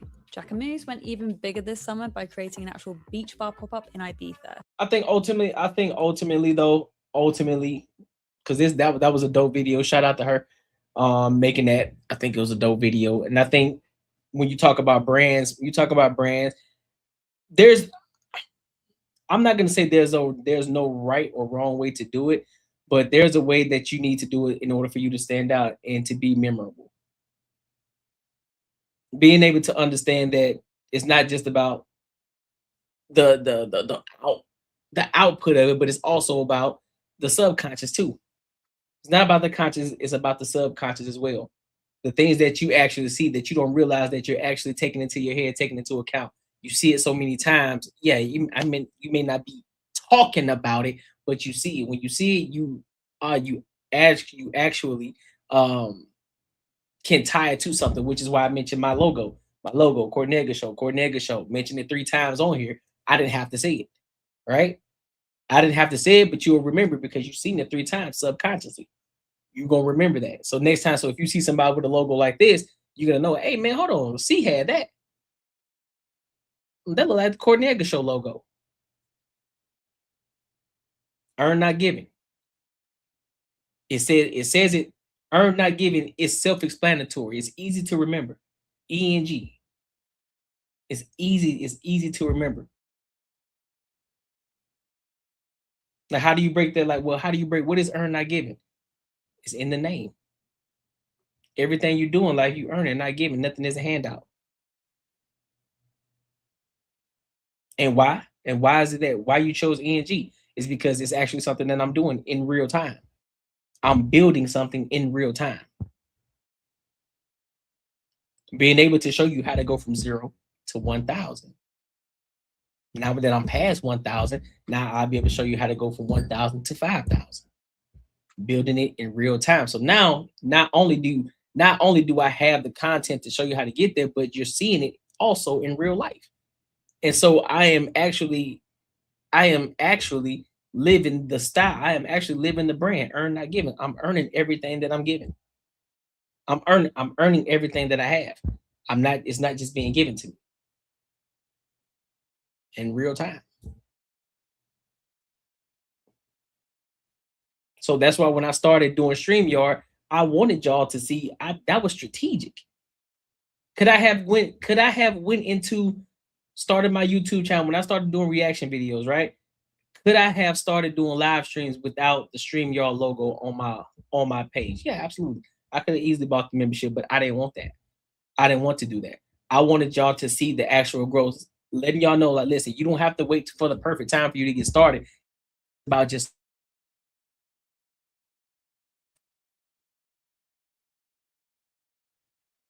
because a lot of people, when I was doing reaction videos, and I still had the ads playing.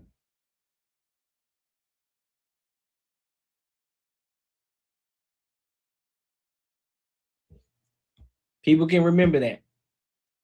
When I was doing my live streams and I was doing reaction videos, there was still ads playing during the live stream. And they was getting on me. Rob Brown was getting on my head about that. Like, dang, bro, you ain't gonna get the premium? Not yet. Not yet.